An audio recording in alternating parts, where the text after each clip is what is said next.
Hey everybody, just going to take a quick break from the show and tell you about Noom. Has Noom helped you? I believe it has. Oh, that's got an app. You can do tracking. It's terrific. It does. Noom builds personal plans that can meet individual needs. That's the thing. Takes into account any dietary restrictions, medical issues, other personal needs. That helps build a plan that works for you. And yes, so I know that you've had your own personalized program here that you've been working on. And it's weight loss This is weight loss results that last. They stick around because you get yourself into a lifestyle change. That's what matters. That's mainly it. You can't just say, I'm going to cut that out for a month and then go back to it. That's not what it is. So I'm glad it's helping you. That's great. And it really does. I like the psychology and biology-based approach here. Yeah. Noom Weight uses psychology. That's why they say losing weight starts with your brain, but it also takes into account your unique biological factors, Jimmy. All of your multitude flora and fauna that goes on inside of you there. Sure. Yeah. Stay focused on what's important to you with Noom's psychology and biology-based approach. Sign up for your trial today at Noom.com, Noom.com here, based on 3.5-year study of actively engaged Noom users with minimum starting BMI of 25. Individual results may vary. Visit our website for more information. Hey everybody, just going to take a quick break from the show to tell you a little bit more about Rocket Money. It's the start of a new year. It's the perfect time to get organized, set your goals, prioritize what matters most. And for me, top priority is getting myself together here. Financial wellness, doing that, which that feels important, just feels like adult stuff that you have to do. And thanks to Rocket Money, my goals feel achievable now. They show me all my subscriptions in one place, help me easily cancel ones I forgot that I've been paying for, which happened to me, absolutely happened to me. For years, I was paying for something. I was like, what is going on here? Rocket Money found it and saved me lots of money since then, because it's been a while. So they did a great job here. Rocket Money is a personal finance app that helps find and cancel your unwanted subscriptions, monitors your spending, and helps lower your bills so you can grow your savings. Rocket Money has over 5 million users and has saved a total of $500 million in canceled subscriptions, saving members up to $740 a year when using all the app's premium features.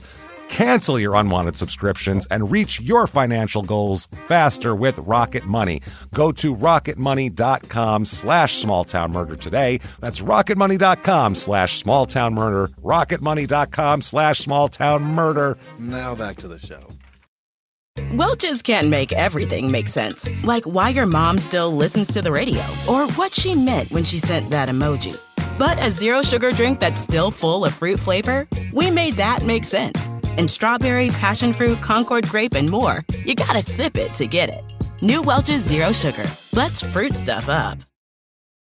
This week, in Ontario, Oregon, a man with a very strange background starts to do more and more violent things until one day the whole thing comes crashing down in a murderous romp that leaves people saying he must be crazy. Welcome to Small Town Murder.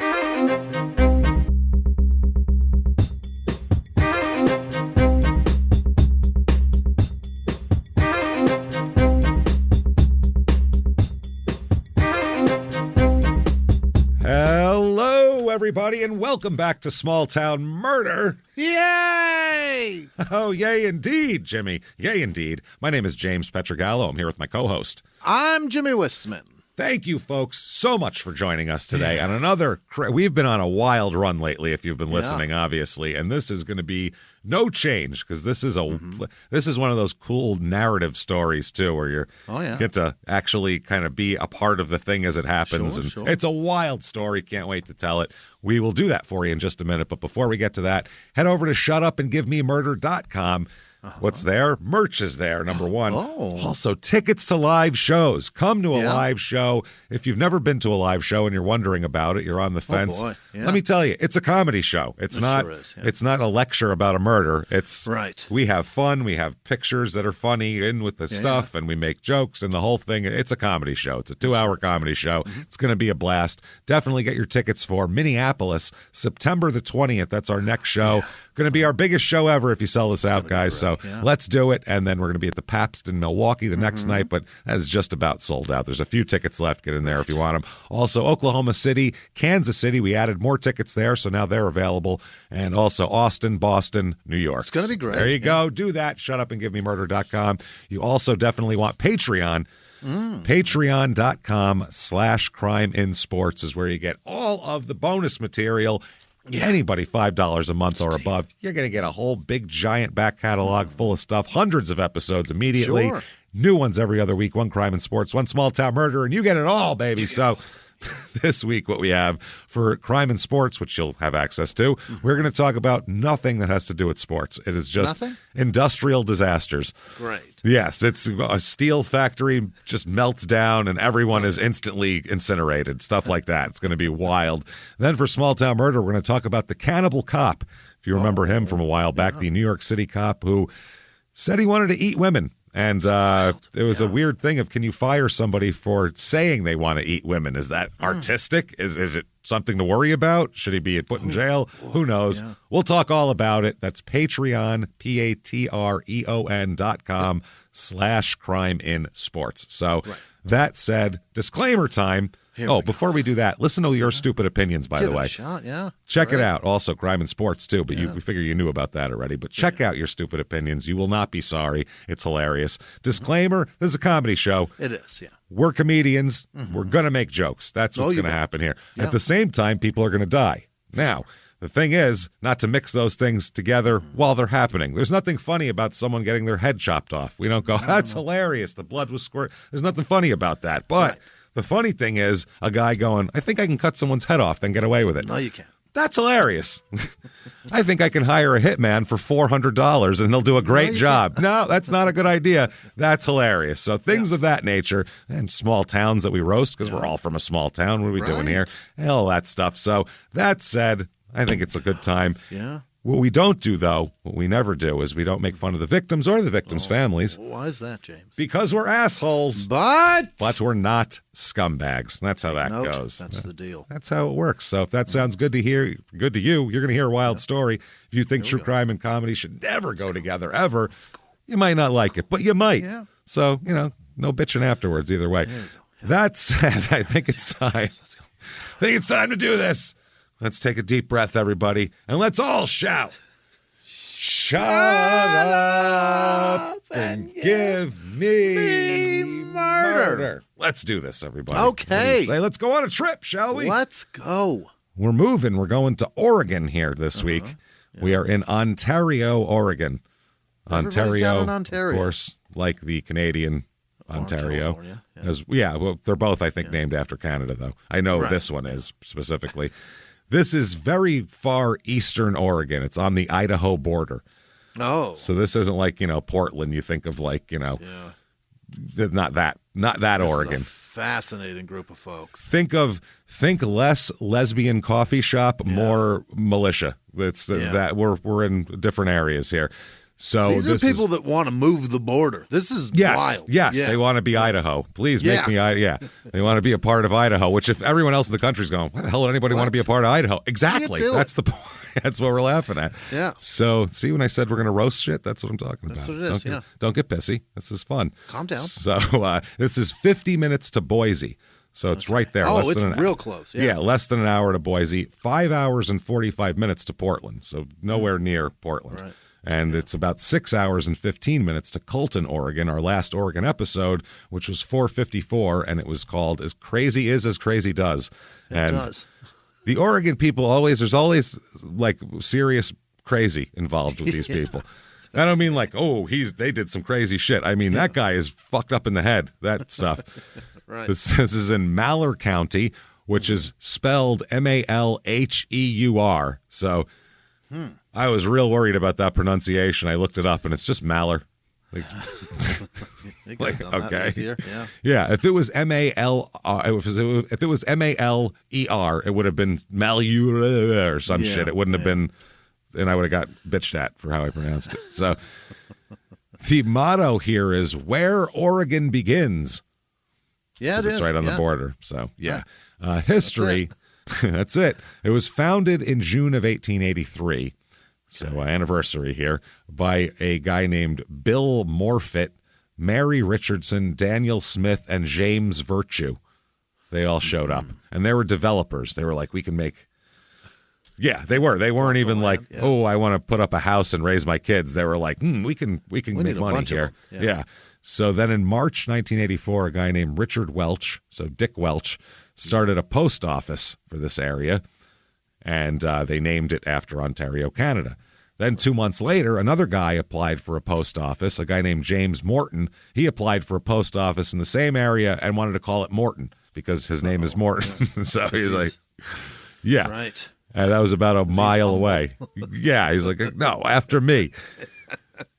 So unfortunately, though, that for them, there's a gold miner here. James Virtue was a gold miner and a lumberman, and he apparently just bought a shitload more land and said, there, boy. Now, whose post office now, counts brown for more? cow? That's I found some nuggets. Got that shit. So, yeah, everybody knew the railroad was coming, so this became like people wanted to move here.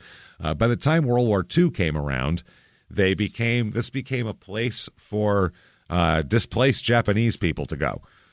Oh. Japanese Americans would settle here because people didn't want them on the West Coast. Right. You know what I mean? On the coast. So they were like, well, you can move them inland, is what they said here. And the mayor, Elmo Smith, said, yep, Elmo Smith, the mayor, he said, he said, no, I would love to hear Elmo say this, by the way. This is what I want to hear in an Elmo's voice. Elmo says, if the Japs, both alien and nationals, are a menace to Pacific coast and safety unless they're moved inland, it appears downright cowardly to take any other stand than to put them out the call. Send them along. Elmo. Bring me your Japs. Okay. That there was about 134 Japanese people, or about 134 people total in the city, and then they had to recruit workers during the war for farms and shit, and then it got up to 1,000 people. So, reviews of this town. Let's find out what other people think, because we've never been here. We didn't even know how to pronounce the county. Yeah. Right. 5 stars. Yeah, we didn't know anything about that. 5 stars. I have grown up in Ontario my entire life. All right. I personally enjoy smaller rural towns rather than larger cities. Well, you're in the right place then, I think. There it is, yeah. So Ontario has been a comfortable place to live. It's a quieter place that feels like home. Whenever I find myself wanting a change of scenery, Boise, Idaho is a relatively short drive away, or there are plenty of areas within an hour or two for camping, hiking, fishing, etc. People generally keep to themselves, but are willing to be respectful and provide help to one another. They're willing to. Like not those other places where they're completely unwilling. If you really twist their arm, they'll be respectful. But otherwise, I mean, they're willing. I'm not saying they want it, but willing if possible. 3 stars. If I were to change some things, I would plant more trees. You don't hear that a lot in Oregon. Yeah. Or encourage homeowners and business owners to take more pride in what their yards look like. There you go, Jimmy. When we first got together today, I walk in and Jimmie is watching yard cleanup videos. So when I said that, his eyes just perked up like, oh, yeah, you should clean your yard up. Can you tell him on the HOA board? Jesus Christ. There is quite a bit of trash and litter. Oh, that wouldn't go well at the next meeting, would it, Jimmie? No, sir. You'd be voting thumbs down on that, wouldn't you? Don't check your mailbox, friend. Oh, boy. Around town, and most people don't have nice things to say about the town. I found a stranger in my backyard at 1 a.m. What? Yeah, that's a totally different problem. Fuck the weeds. Why is he back there? Why is that not your lead? Hey, watch out for people in your yards. Yeah. I like random strangers in your backyard. I like how they didn't say, I found a person. I found a stranger, which makes it sound like they're 7 years old, which is hilarious. I found somebody about to break into my house. That's what you found. Called. I found an attempted burglar in my backyard. And I always make sure to lock my doors, windows, and vehicles. Sounds great. Sounds wonderful. Wow. Litter and weeds and strangers. People wandering into your yard. Strangers. 3 stars. Not the best, but also not the worst. Right. That's 3 stars, actually. Accurate rating. Good job, sir. Or ma'am. 2 stars here. I've lived in Ontario, Oregon for all of my life, and I've seen the crime rated go up. The crime rated. Which this sounds like whatever, but when we get to the crime rate in this town, it is shocking. It's shocking what's going on over here. Yeah. Oh, boy. The prison has made it worse for people to live here. No shit. Yeah. That'll do it. Yeah. That'll do it because that makes the main source of jobs kind of mediocre paying jobs where literally you spend a third of your life in prison. That's it's not good. Yeah. And a lot of people that are in prison, their families will move closer to the prison so they can visit you. Yeah. And oftentimes, I don't want to be. A lot of times it comes from you come from trash families when you're there. It is. Yeah. A lot of times, criminals have criminal families. When they go there, they're like, "Well, 3 of our sons are in the same prison, so we should probably move closer." Because visiting day is difficult for us. It really is.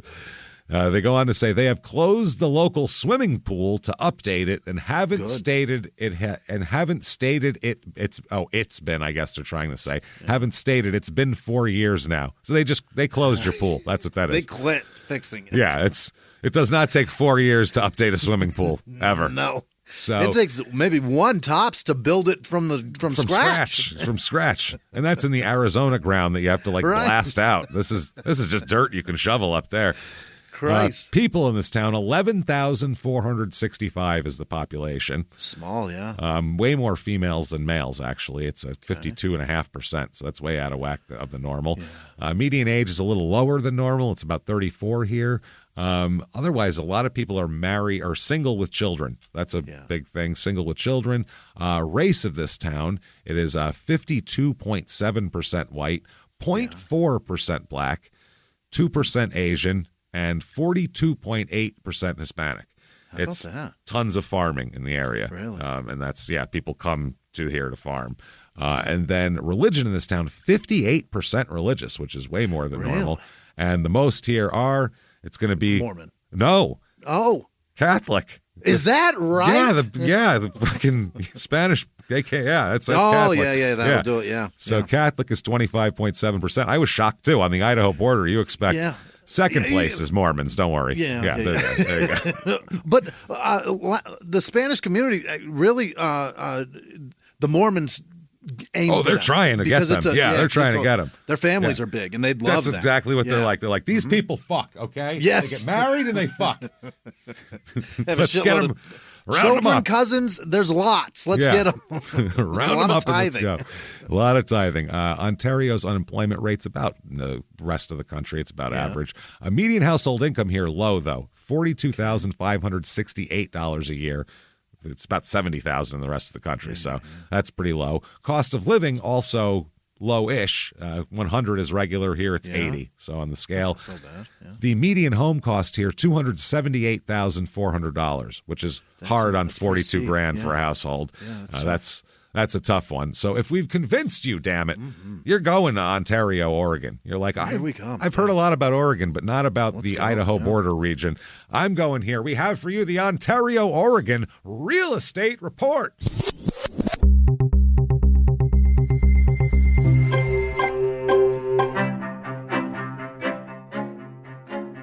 Here we go. This first one is it's a trailer, let's say. It's a 2-bedroom, 1-bath, 924 square foot trailer. But it's one of those trailers that's in a trailer park that these trailers aren't going anywhere. Like, they have the corrugated steel on the bottom and they're painted the same color as the house. Yikes, and no one's moving. These are permanent settlements. It's inside not as bad as it looks on the outside. Inside is actually not terrible. The manufactured home market has gone. It's fantastic. It's really doing booming. Good things for the inside of these. Oh, no, this is old. Somebody just put some laminate flooring down. Yeah, this isn't a new, they didn't bring it in and go, ta-da, this is. Yeah, all right. Some of them were like, let's cover up that yellow linoleum, shall we? I put some laminate down. But they've done their best in there. Not bad. Okay. $39,000 for this, though. I mean, if you need a place to live. The trailer? I don't know, but I'm sure that's what it is. You probably pay the lot fee or whatever the fuck it is. But still, if you need a place to stay, you just can't move it anywhere, really. Next up, 1 bedroom, 1 bath. So T-ball for each and every b-hole. Just one b-hole, though. The one. So the one, 848 square feet. Okay. It's a fucking dump. It looks like a shack where a family was murdered and then they let it go to rot, basically. My God. It's crammed in between two very much nicer houses that are like on top of it on either side. It's like terrible. Yeah, it's kind of what it is, yeah. And but worse though, if the up house, if the old man was running a meth house there, then yes. Didn't take care of it anymore. The up meth house, yeah. He quit taking care of it when that old lady died. Yeah, he's fuck it. No, tell everyone they can smoke crack in my living room. I don't even care anymore. Shit. I don't care anymore. Fuck it.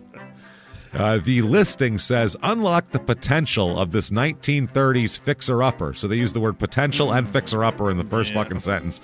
That tells you. With an after-repair value, and then in parentheses, ARV. Like, that's an actual stat, the after-repair value. ARV, like that's an industry term. The fuck out of here with that. First time I've heard that acronym. Never heard it before, and they just have it like you know the ARV of $210,000. They're saying. Sure. This property offers an excellent opportunity. There you go. For those with a keen eye for investment. So there's a lot of hedging words there. It's a shithole. It's a sweat equity somewhere in there. Yeah, exactly. Someone was willing to put in some sweat equity. It's $89,000. Just reduced $10,000 too.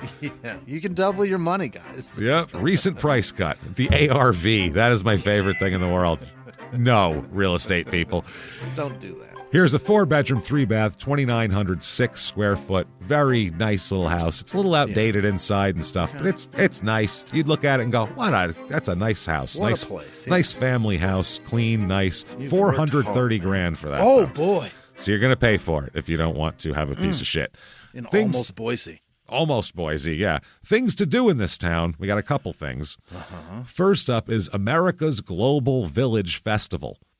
Okay. All right. What does that mean? It celebrates Ontario's diversity through food, dance, music, education, and games. The tents representing various cultural communities offer cultural cuisine. It's like a mini Epcot Center, it sounds like. Yeah. And teach about their history and heritage. You go from thing to thing. All right, what do you got? What are you people all about? America's Global? I mean, come on. That's boring. Moving on to the Samoan tent. Fuck you. At the center of the village, Scottish clans participate in the Highland Games. Okay, so that's what we're talking. In the center village, guys' balls are going to be swinging free out of their kilts while they huck battle axes at each other. Awesome. Right. Oh, man. Also, an event stage holds special performances of music and dance throughout the day. Okay, it's a very... I get it. I mean, yeah. It's educational and shit, but... Sounds boring as fuck. I'm trying to get drunk. I'm not trying to learn.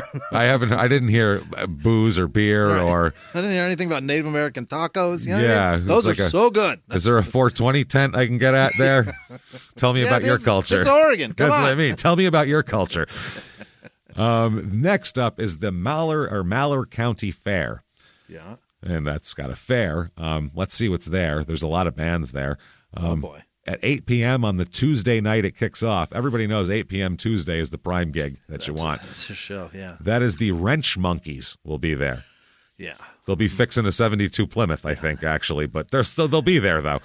You can catch us all at 8 a.m. at Jiffy Lube, or you can see us here tonight. Either way. Well, they've been postering the fuck out of the Jiffy Lube. There's a flyer in the hell out of that thing. Wednesday, the Wrench Monkeys are playing again. Oh, my God. There's also county team roping as well. Yeah. So get your team together, rope up.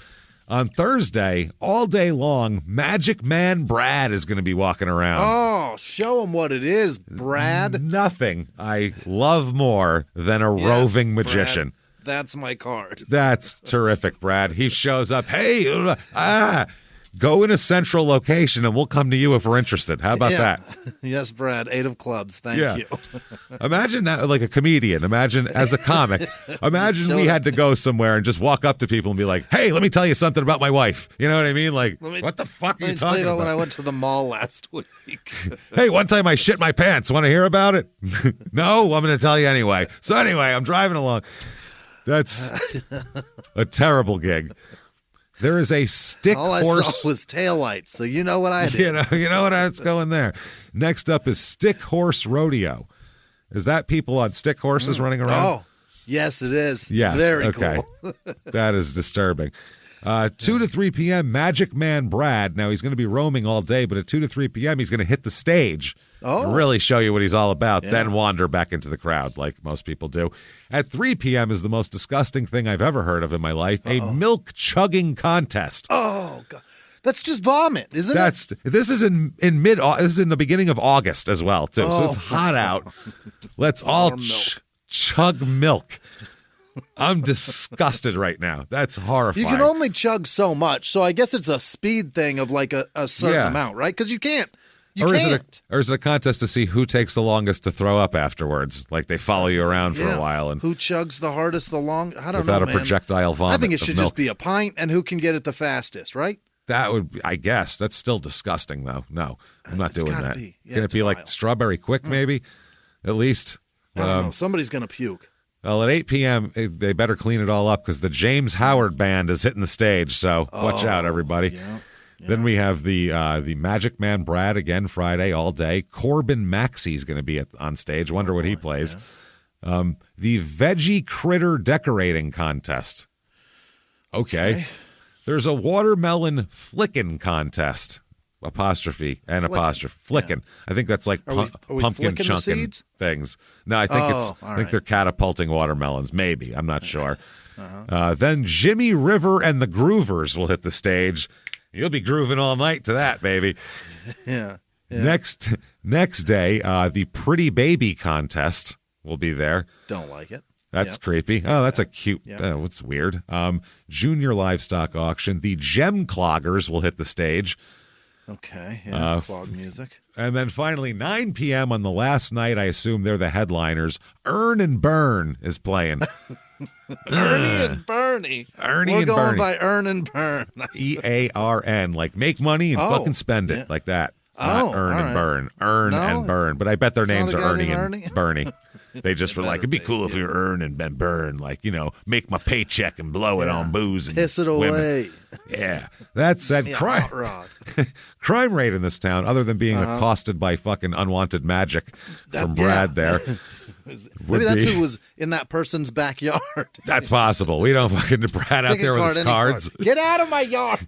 All in the dark and shit. Please leave. No, but I have a pull this thing sticking out of my sleeve. Seriously.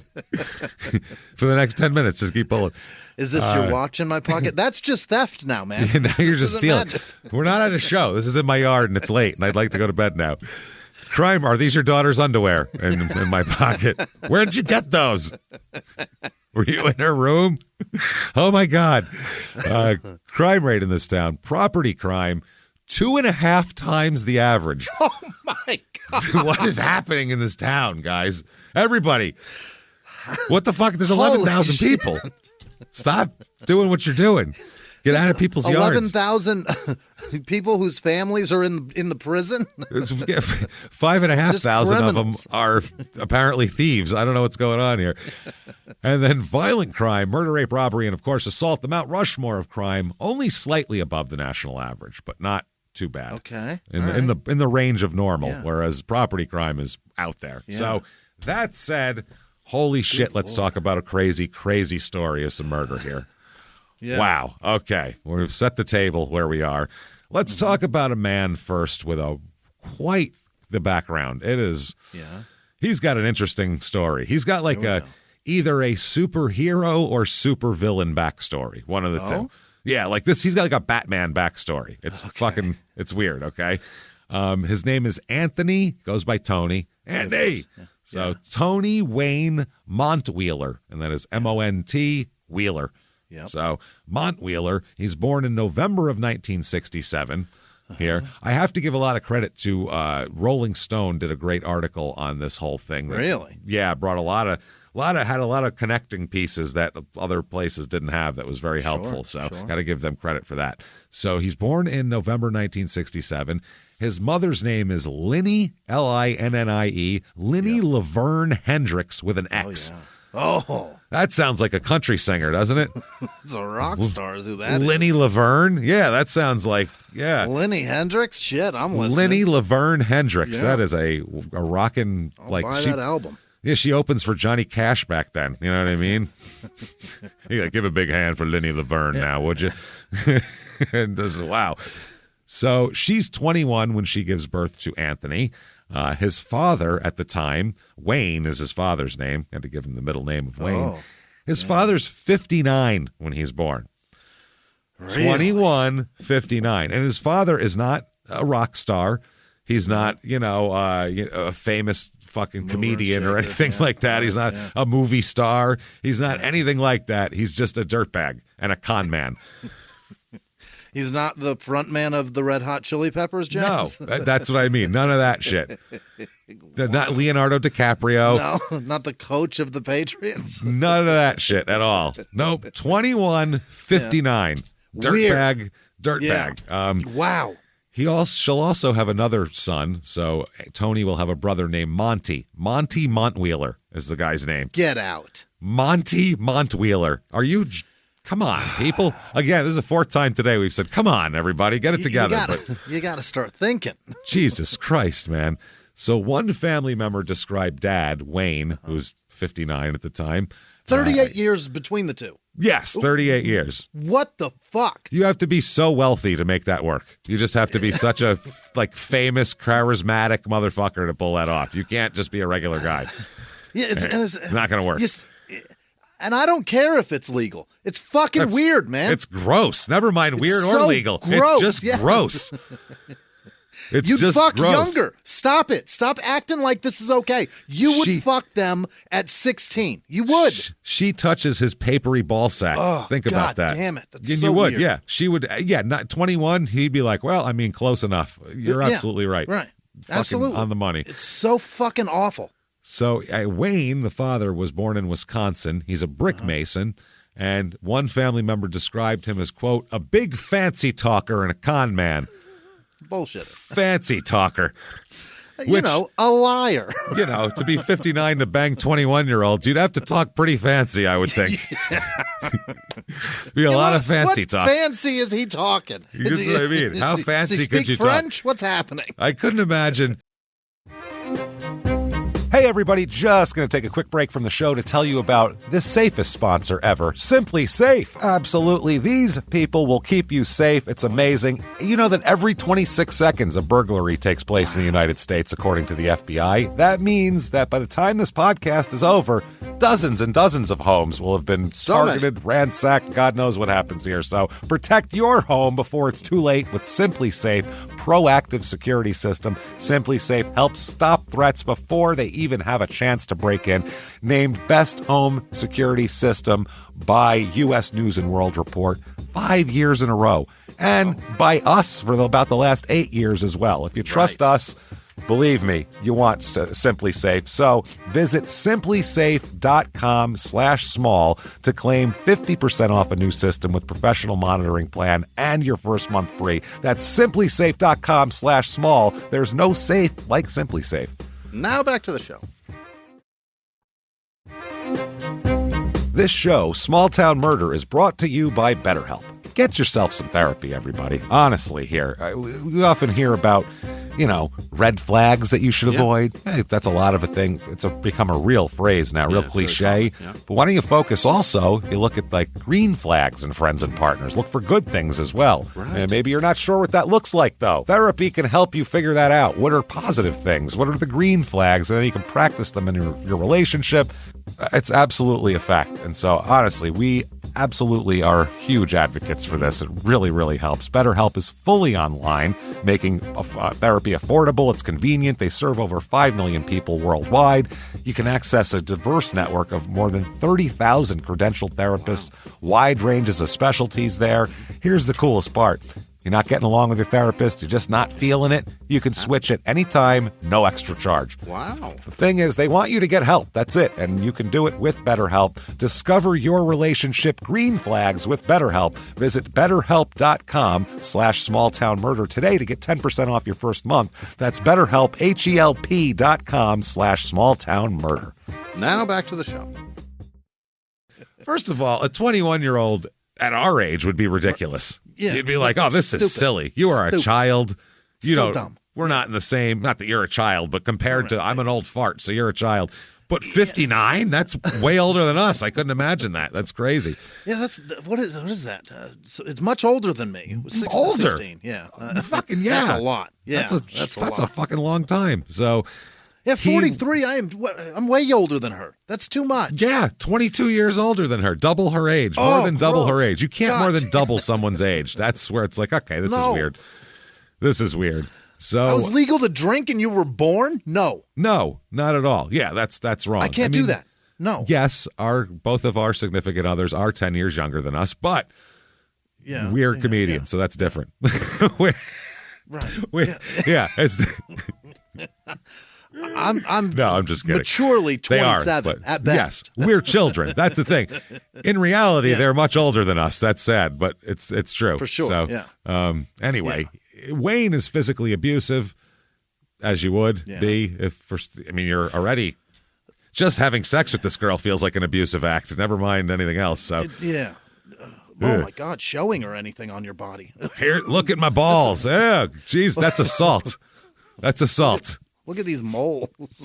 Come pick my balls up out the toilet water, would you, dear? That's not okay. Forget the genitals and such. Like, none of it looks new. You know what I mean? No. It all looks so old. He's got the really long gray hairs on his chest that are like 4 feet long and real. Oh, Jesus. Yeah. So he shows signs of instability. Like, at one point, he got angry, obviously, from the act here. And he took an axe and just chopped up all the family's furniture in the living room. Yeah. Just started going to town on the family furniture in the living room. Yeah, that's sofa. Interesting. All right.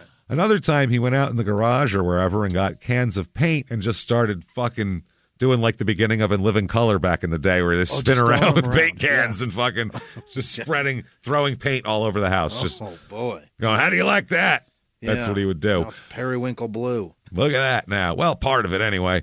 In 1974, they've been together for about 7 years of marriage here. They've had a son and everything like that. He's 6 years old at this point.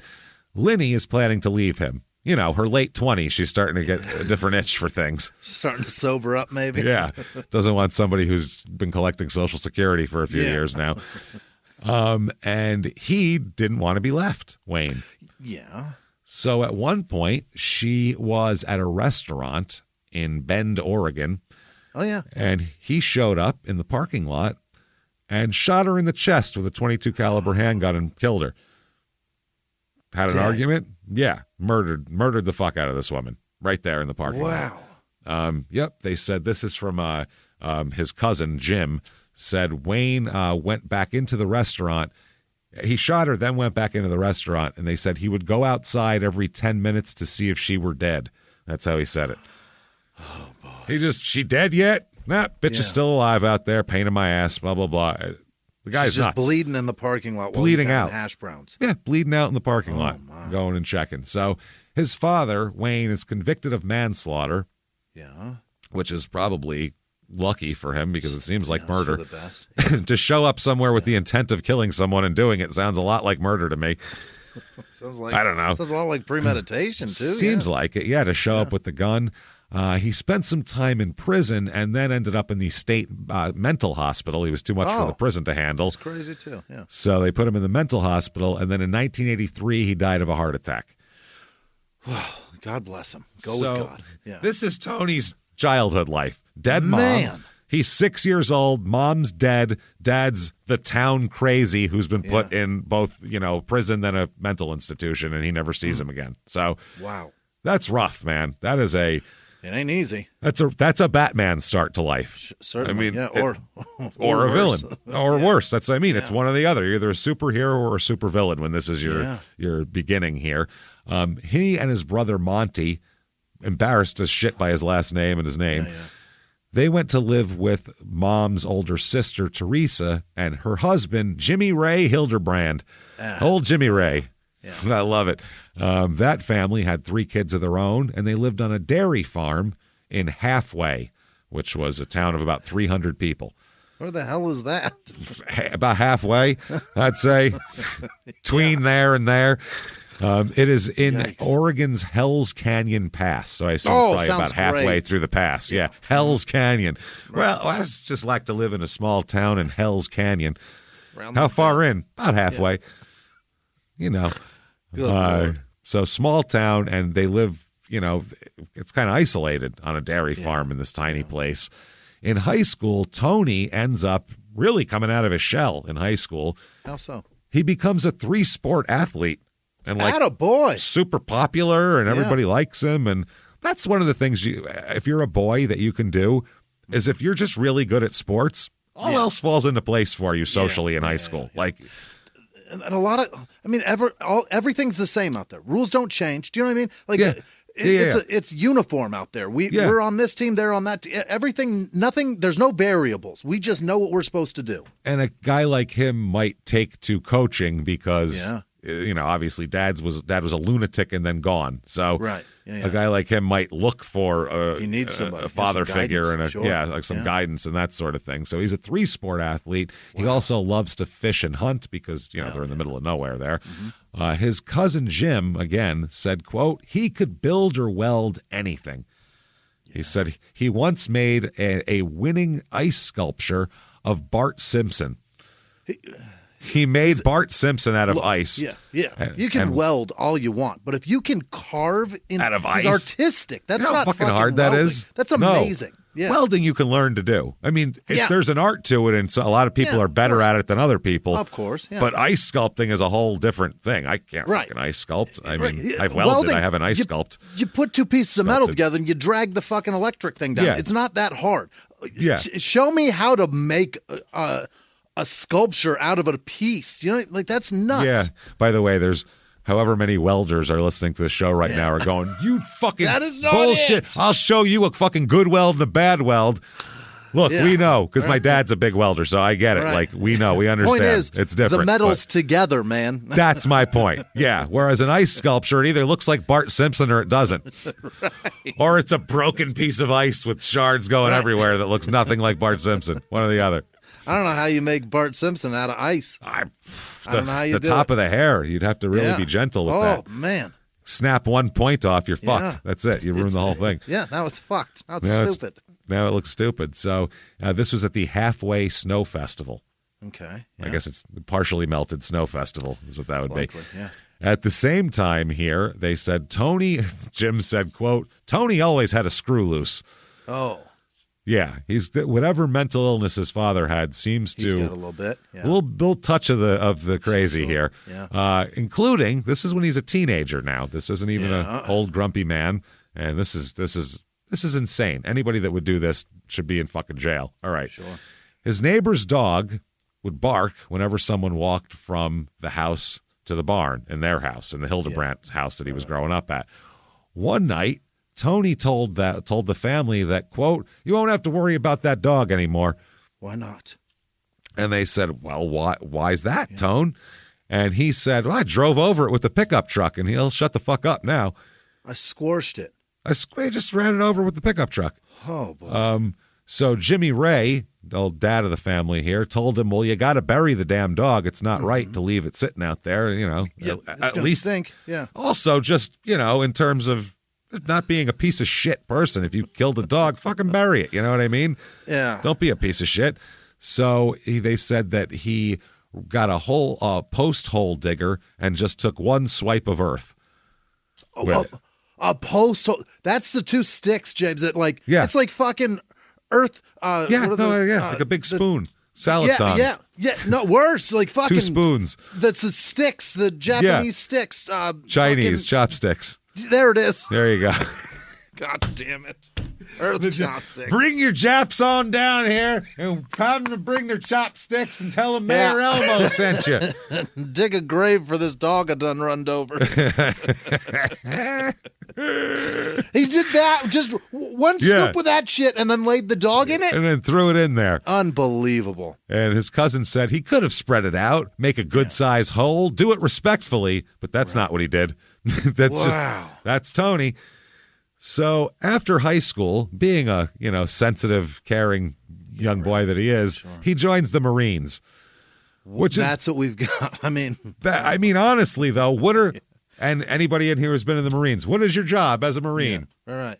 Kill them all and let God sort them out. So, you know what I mean? They don't build it. So, I mean, this might be the right place for him. Who knows? Yeah. If he can maybe channel that in a good direction. Sure. So, for 3 years, he was stationed in Guam, where he was an MP. He's a military police guy. Really? Yeah, which is strange and not the guy you probably want to be. I feel like the ASVAB fucked up right there, right? They picked the wrong definitely. job for that guy. Jesus. They were like, I think he scored higher in hole digging than he did in this. And he didn't score high at all in hole digging, as we found. Hole digging, pretty bad. So guys. They were his unit was responsible for defending a stockpile of nuclear weapons that we apparently keep on a tropical island. He just... Okay. Well, that guy, all right. He earned 2 ribbons for good conduct. Okay. And as we'll talk about, he will soon here. He'll end up getting married when he's in Guam. That won't last long at all. I can imagine, yeah. His marriages are not stable. He's got a lot of them, and they're not stable. Mm-hmm. Then, and this is something that he claims haunts him for years and years, during one patrol, his close friend, he said his best friend, was another Marine named Michael, stepped on a landmine and was killed. Oh, no. I don't know why there was landmines here to begin with at this point in time, but yeah, I don't know if it's like Afghanistan where there was leftover landmines just sticking around somewhere from the 80s, and it was like World War II, and they were still there in the 80s. That doesn't. Right. Did they not get all the landmines in Guam? Right. From when they 40 step years? on those, do you know you stepped on it? I mean, obviously No.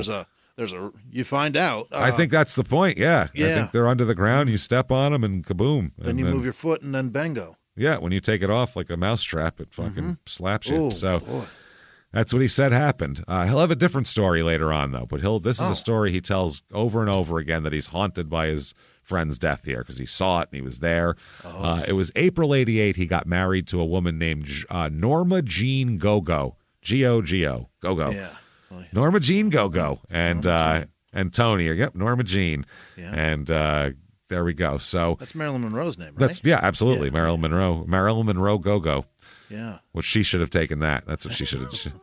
There's a go-go dancer named that, I'm sure of it. I'm sure. Norma Jean Go-Go. I'm sure there's a dancer, 5 drag queens, 8 burlesque ladies.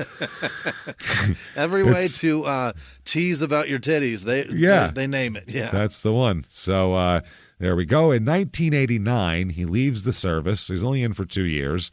Yeah. Gets divorced, apparently, I would hope, because he's going to get remarried very quickly. He moves to Oceanside, California in 1989. Fuck yeah. So he's going to settle down here, and he meets a young woman named Rosa Carrasco. Yep. And she was 23 years old at the time, and he was only 20. He was about 22, going on 23 also. And she was very pretty, and he was smitten with her. He's doing it, yeah. Her stepfather, okay, follow this on the family tree. Oh, boy. Put this up on the wall with strings connecting it. Yeah, all right. Yeah. Her stepfather, who lived in San Diego, was Tony's Aunt Teresa's brother. Her stepfather, Tony's Aunt Teresa. Well, if the aunt has to be like that's a cousin his uncle. aunt. Yeah. Because otherwise, if it's his brother, it would have to be his uncle. It's uncle, her right. brother would be her. So it can't be like unless there's a step involved. I don't know. I don't know what's going on. Up. Yeah. Oh, her stepfather was. So yeah, it was. Okay, yeah, stepfather. But still, that's his aunt's brother. Yeah, so yeah, right, that's not okay. Step doesn't make sense. That's on the other side. It doesn't matter. That's because it's her stepdad. That's fucked up. I like how we're both like, oh, okay. Wait, no, it's No. not. Yeah, no. Same time. That took him the same amount of time to process for both of us there. So according to Rosa, Tony was handsome and charming and an outdoorsy type and a tireless worker, just got out of the Marines, so he's used to doing things and shit like that. Didn't drink, didn't take drugs. Yeah. Just a real square go-getter kind of guy. Sure, and sure. she was really into him. I don't like this it's still married in cousin, but it's still not okay. Weird. Yeah, it's Her not okay. stepfather was Tony's aunt's brother. Yeah. So his there's uncle no blood is her relation. stepdad. That's not okay. There's no relation to any of it. The No, stepfather, but they're still coming to it's- the same fucking it's- Christmas. That's what I'm talking No. about. There's no blood. Like the kids will be fine if they have kids, but other than that, it's going to be weird. at Christmas time. When people say, how'd you meet him? At my dad's wedding. Yeah. With his aunt. We were sitting on the same side. At the wedding, we were both on the bride's side. You know what I mean? I don't like it. Yeah. That's creepy. I don't like it at all. So, she liked him. She also said he rarely spoke of his mother's murder. He didn't really, he kept that close to the vest and didn't really say much. She said maybe around her birthday would come around or around Christmas, he would say, I wish my mom was here. And that would be it. Okay. So he just kind of kept it, I assume he had time to deal with this since it happened when he was 6. So maybe he's figured out a place. So after they get married, they move to Oregon for a little while, where he gets a job as a corrections officer. Okay. And leaves the prison, though. This is a great way to get fired from a prison, by the way. Fired, yeah. An inmate accused him of stealing naked photos out of his mail. Some chick was sending him, his wife or girlfriend or whoever, sending him naked photos. This dude, whose job it was probably to go through the mail, because that was my mother's job at Greenhaven Prison, was to go through the mail. She used to, in the 80s she worked there. A lot of tits, huh? Oh, she said it was just tons of tits and drugs. Tons of tits and coke. That's all that was in there. And worse, she said tits. It was like there was a lot of graphic shit, and she'd have to look at it all to make sure there was no drugs in it and shit. Yikes. So he fucking opened it. He was like, I'll keep this for later, and put it in his pocket. You're on the outside. You can go get a fucking penthouse. This poor bastard's in prison. Yeah, but this is real. This is amateur shit. He's like waiting with his dick in his hand for this. He's like, oh, she said she was going to send me. She should be here today. I can't wait. This guy's like, no, this is some girl next door shit right here. I'm going to put this in my pocket. This is going home. Wow. He also has some other run-ins with the law here. He gets arrested for a hit and run in 1991 or 1990, August of 1990. A hit and run and property damage. So he hit something and took the fuck off, basically. I don't know any other details but that. But it's enough to make them go back to California. He lost his... he's got nude photos and all this, and he's getting arrested, so you might as well leave. Here he joins a street sweeping business owned by Rosa's father. Yeah? So he starts working for his wife's father at this point. Okay. 1993, they have a son. Hell yeah. He and Rosa. A son named Emilio. Yeah. Which is Emilio, that's a poor kid. As soon as I was typing it, I'm like, Emilio, this is terrible, this poor kid. Emilio and Tony, they said, became increasingly withdrawn after the birth of the son. Really? I don't know if it was because of less attention on him, or if he was a baby like that, or it could be. He's got a lot of trauma from his childhood. He doesn't know how to be a dad. Maybe that's part of it too. Maybe that's part of it. Yeah. Well, shit. Treat him like your coach has treated you. Maybe that'll help. That worked for you. Make him do laps and wind sprints and shit. Maybe. I don't know. Keep going. It's better than running away, I guess. So latch on that nipple, or you're running laps, boy. Let's go. Come on. You better latch, son. It's going to be squat thrusts from here on out for the rest of the night. You're running suicides. Oh, man. So they said he would disappear for hours at night and would just miss shifts at work, not show up. He'd disappear at night and then be gone the whole next day and then come home at some point. Huh? Yeah, and they never knew what he was doing or where he was, or he's a nut. At the time, Rosa said that he wasn't much of a sleeper, she told people. She said, for a while, I thought maybe he's on something because he was just always up, but he was never the type to do drugs. But he doesn't sleep, basically, right. Which is, if you don't sleep, there's a couple different reasons for that. Yeah. One is bipolar. A lot of times people will have a manic phase, or just manic. You have a mania thing. Yeah. But the manic phase will keep you up. Yeah, or there's a guy with knives on his hands that's in my dreams every One night. of the two. Sometimes you got to run from that. And sometimes you just have recurring bad dreams that you don't want to fall asleep because obviously you're not going to get hurt, but it's just not experiencing those dreams is pretty nice. It sucks waking up from in a sweat and out of breath and shit. That's the worst. Or the only other time I hear people that for days do this are like paranoid schizophrenics that lose time because they're somebody else and they don't know they're not sleeping. That's the only other thing. So I'm not saying that's what he is. I'm just saying come up right now. Always. Yeah.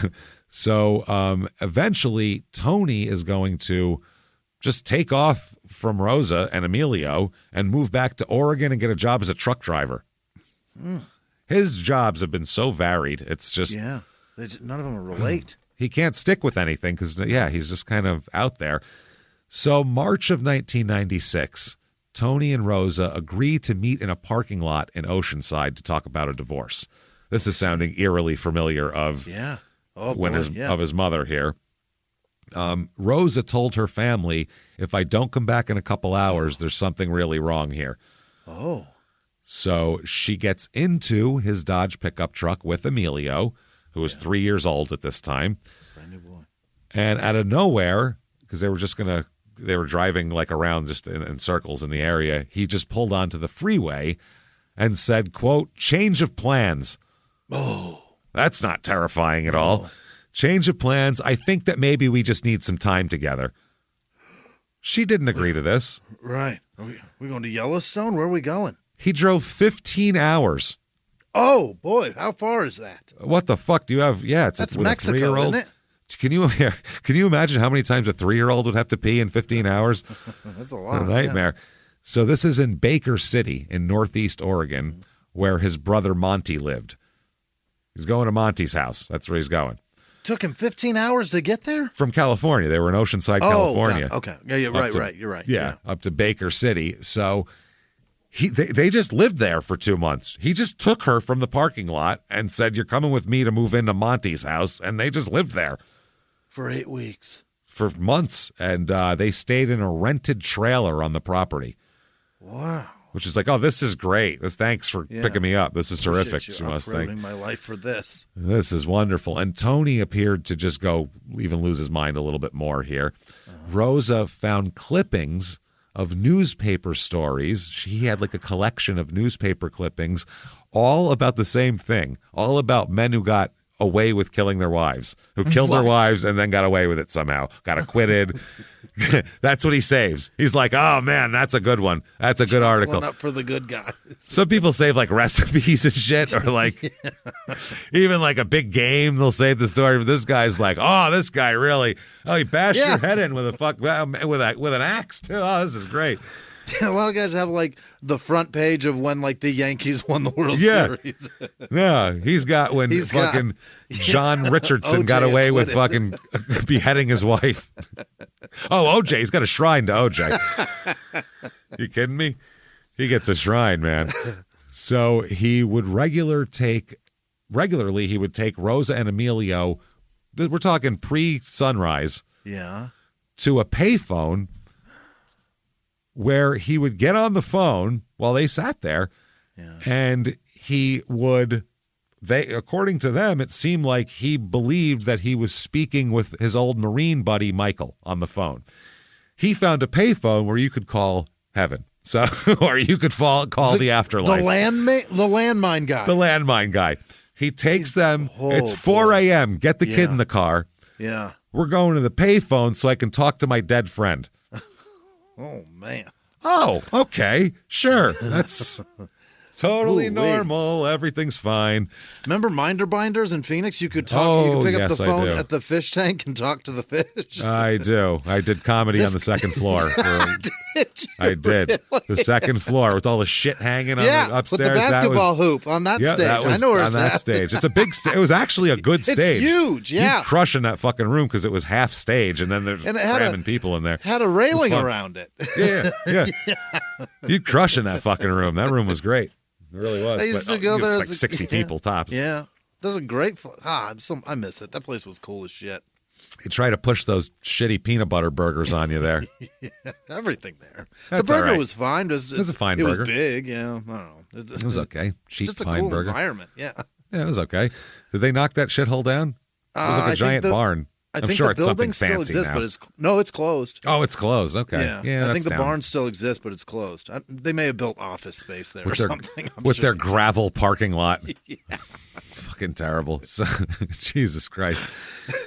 So, in addition to weird middle of the night payphone calls to the afterlife, Tony also all of a sudden out of nowhere becomes abusive. Which he had never been abusive before at all. But he seems to be losing his shit a little bit here. During one argument, he pulled out a .22 rifle that he kept in the back of his car, in the back seat of his truck, and threatened her with it. Said, I'll fucking shoot you. I have a gun. Another time, he held her down and choked her. Boy, oh boy. So things are getting weird. And to the point where she's like, okay, it was strange enough for him to essentially kidnap us and take us here. But now it's getting really fucked up. I need to get out of here. So she starts trying to get an escape plan together. All right? Yeah. She's got a brother named Javier, and Javier is going to help her escape. That's the plan here. He's going to drive. Javier's the hero. Javier's going to come in, scoop her up, and rescue her. Okay. The plan is for him to drive up from San Diego to get her and Emilio at Monty's house and fucking get out of there as soon as possible. Okay. The hope was that Monty himself, the brother, though he didn't know what's going on, they thought he would help de-escalate the situation because he seems pretty sane and wouldn't be like, wouldn't let his brother flip out and start murdering his children and his wife. So that's the plan. We're hoping Monty's sane enough, and hopefully this will work. Oh, boy. So March 26th, 1996 is the day that we have planned for this. Okay. Javier calls to check that Rosa and Emilio are there and in place. And still into it. Because Javier called, for some reason, Tony got suspicious. He knows. Just something happened in it. Yeah, he's very paranoid, and he's actually right, but... How about that? Your brother called. You leaving, bitch? You leaving? Is he coming up from San Diego to steal you and my son from me and drive you away to safety? Wow. So he jumped in the car with his wife and son in the front seat of the pickup and took off. Wow. Okay? Takes off. On the highway, out of nowhere, he just pulls over. He said he needed to collect his thoughts. He just pulls over, and he's just sitting there talking to himself now. Boy, oh boy. And Rosa said, quote, he's saying all these weird things that I can't understand, and I just took that opportunity to jump out of the car. Atta girl. So she jumped out of the car, screaming on the side of the highway on the shoulder, just losing her mind, help me, help me, help me. So she left the kid in the car, though, because she figured he's probably not going to hurt the kid. He wants me. And so I'll get help, and then me and the kid will get rescued. Right. So instead, he takes his .22 rifle and points it at his son's head. He points it right at Emilio's head and tells Rosa to get back in the truck. Oh, boy. So she does. Yeah. As a person would. Yeah. So he bound their wrists to the seatbelt. Both and Emilio. Oh, he's a little prisoner, too. And he said, quote, if you're going to leave me, I'm going out in a blaze of glory. Oh, boy. How terrifying is that if you're stuck with this guy? Especially because it's not like he's always been crazy. Like, this is a new thing where you're like, I don't know even who the fuck this is anymore. Right. He's been taken over. So Tony drives to Monty's house, drives back like we're just going to go home and pretend like nothing happened. When he gets there, Javier is standing outside. He's waiting. And Javier's being a good brother because he's like, fuck this. I'm fucking taking my sister. This is crazy. So a huge confrontation, obviously. Sure. Blossoms on the front lawn. This is fun for the neighbors. I'd love to be a next-door neighbor for this one.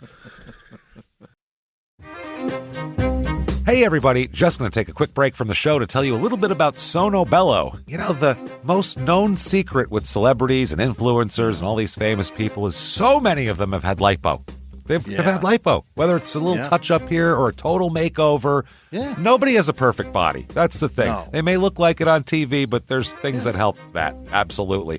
Lipo now has changed, and Sono Bello's been at the forefront with using LAL technology and getting those beautiful and natural outcomes for each person. Looking real natural. Our friends at Sono Bello are offering their best deal. You're now included in their winter savings event, but appointments are limited, so please get on this. Sono Bello doctors are masters in micro-laser fat removal, a brilliant technique that removes stubborn fat permanently. Wherever your problem areas are, tummy, love handles, thighs, arms, it's gone in one comfortable visit. Eating healthy and workouts are great. Keep doing that, but if you want to lose that stubborn fat in one visit, check out Sono Bello. Save big during their winter savings event. Schedule your free consultation now at sonobello.com/smalltownmurder. That's SONOBELLO.com/smalltownmurder. Now back to the show. Hey everybody, just going to take a quick break from the show to tell you a little bit more about our stylish friends at Quince. That's right, let's go elevate your styles, people. Yeah. Get it going, look good out there, and you can do it now without breaking your wallet, without breaking the bank, because at Quince, you can get high-end, versatile pieces at prices we can all actually afford, which is very nice. You want to get good stuff that lasts and it's good, and they have quality stuff that's very affordable, and you can do like we did, upgrading our stuff here, while still being a very reasonable price. Quince only works with factories that use safe, ethical, responsible manufacturing practices, along with premium fabrics and finishes. It's all quality stuff. You're going to love it. Trust us, it looks good. And I've got the leather jacket. It's a very high-quality item. Real nice, soft leather. Yeah. Jimmie's got his linen pants he's rocking. Yeah, they're terrific. Come on, be like us. Be fashionable. Get in there with Quince. Indulge in affordable luxury. Go to quince.com/smalltownmurder for free shipping on your order and 365-day returns. That's QUINCE.com/smalltownmurder to get free shipping and 365-day returns. Quince.com/smalltownmurder. Now back to the show. Hey everybody, just going to take a quick break from the show to tell you a little bit about a very cool place, Thrive Market. Yes, we are both looking to get into the healthy swing this year. The problem is I don't know what's in everything, and I don't know if even I'm qualified to even read the labels to know if that's good or that's bad. Right. There's chemicals in things, and there's things floating around. I don't know what I'm doing out there. One of my favorite features, and I know you were talking to me about this, is the Healthy Swap Scanner in the Thrive Market app. Yeah, it's simple. You scan any item, and it'll instantly suggest a cleaner, healthier grocery alternative, which is it's great. Amazing. Yeah. That's great. Thrive Market also takes the guesswork out of finding these safe, healthy foods. For example, like I'm trying to get my protein intake up for energy. I'm always moving around. I need stuff, and I love that you can filter their site by the high protein options. Nice. It's very cool, and you can personalize this portion, and you can put filters on it. And get ready. You should be ready for a junk-free start to 2025. Get ready for it and head to thrivemarket.com/smalltownmurder and get 30% off your first order plus a free $60 gift. That's THRIVE market.com/smalltownmurder, thrivemarket.com/smalltownmurder. Now back to the show. There's two brothers, another guy out there. This is a mess. So just put the kid inside. I don't want the kid to see this, but otherwise, this is crazy. So in the truck, though, by the way, Monty is trying to calm Tony down. Really? So they were right about that. Monty's like, chill the fuck out, bro. You're acting nuts. What are you doing? This is outrageous. Rosa works herself free from the seatbelt here because she's been tied up. She was trying to get Emilio out, but he was really tightly bound. Yeah. So she was afraid of what would happen here. So she said, quote, I just started to panic. I had to make a quick decision, and I had to leave my baby in the car. Oh, no. That's a wild decision, man. So at one point, Tony gets back in his truck and starts ramming his truck into Javier's car with the baby in the car, by the way. Uh-oh. Yeah. Baby's still in the truck, tied up in the seatbelts. I guess that's as good as a car seat, probably. Yeah. So Javier ends up driving through a neighbor's fence when he tries to flee with Rosa. Rosa jumps in her car. Tony starts bashing it. This is in the front lawn of the fucking house. Yeah. There's a demolition derby going on. Right. Javier takes off through the neighbor's yard, plows through a fence, which is crazy. Finally, Tony stops the car, grabs the rifle and Emilio, and runs inside the house. So now he's got his kid in there. Obviously, police begin to gather on the lawn, as they might. Yeah. This will draw some police attention if you have this kind of confrontation on the front lawn. A demolition derby, someone's calling. I think, right? The rifle and gunplay with a child, and it's just That'll do it. Holding up. That's not good either. I bet nobody called, though, until the neighbor's fence got taken down. And then they were like, okay, that's enough now. Now it's other people's shit. Now it's my stuff, okay? It's going to cost me a few $100 to fix that. So as they gather on the lawn, Tony does the strangest thing ever. I mean, not strange if you want if you want the cops to kill you, but he begins firing the rifle indiscriminately out the door in a series of warning shots, not at the cops, but like in the air out the door, like, hi, I'm here and I have a gun. He thought maybe that would make them go away. Make him understand he's serious. He then snuck out and lit his pickup truck on fire. He got out of the house? He snuck out, lit his pickup truck on fire, went back in the fucking house. His own truck. So now there's a giant burning car in the fucking goddamn driveway that's going to explode at any moment now, and their cops are trying to stay back from that, and he's pointing a rifle at a 3-year-old's head in the house. Wow. This is crazy shit. Yeah. So his cousin Jim, by the way, who happens to be a sheriff's deputy, shows up here. Yeah. The amount of coincidences in this story, by the way, of this person's related to this person is fucking insane. Later on, wait till you hear this shit. So Jim Hildebrand shows up in his deputy uniform here to try to help talk him down because he heard what was going on. He goes, "That's my cousin. Maybe I can talk to him. I grew up with him." So finally, after 10 hours, he surrenders. 10-hour standoff with a burned pickup truck and everything else. The cousin Jim said, because I guess Jim went in to talk to him. He let Jim come in to talk to him. Yeah. Jim said Emilio had wet himself. Tony was just totally out of it, staring out into space, telling us, "They can't take my boy. They can't take my boy."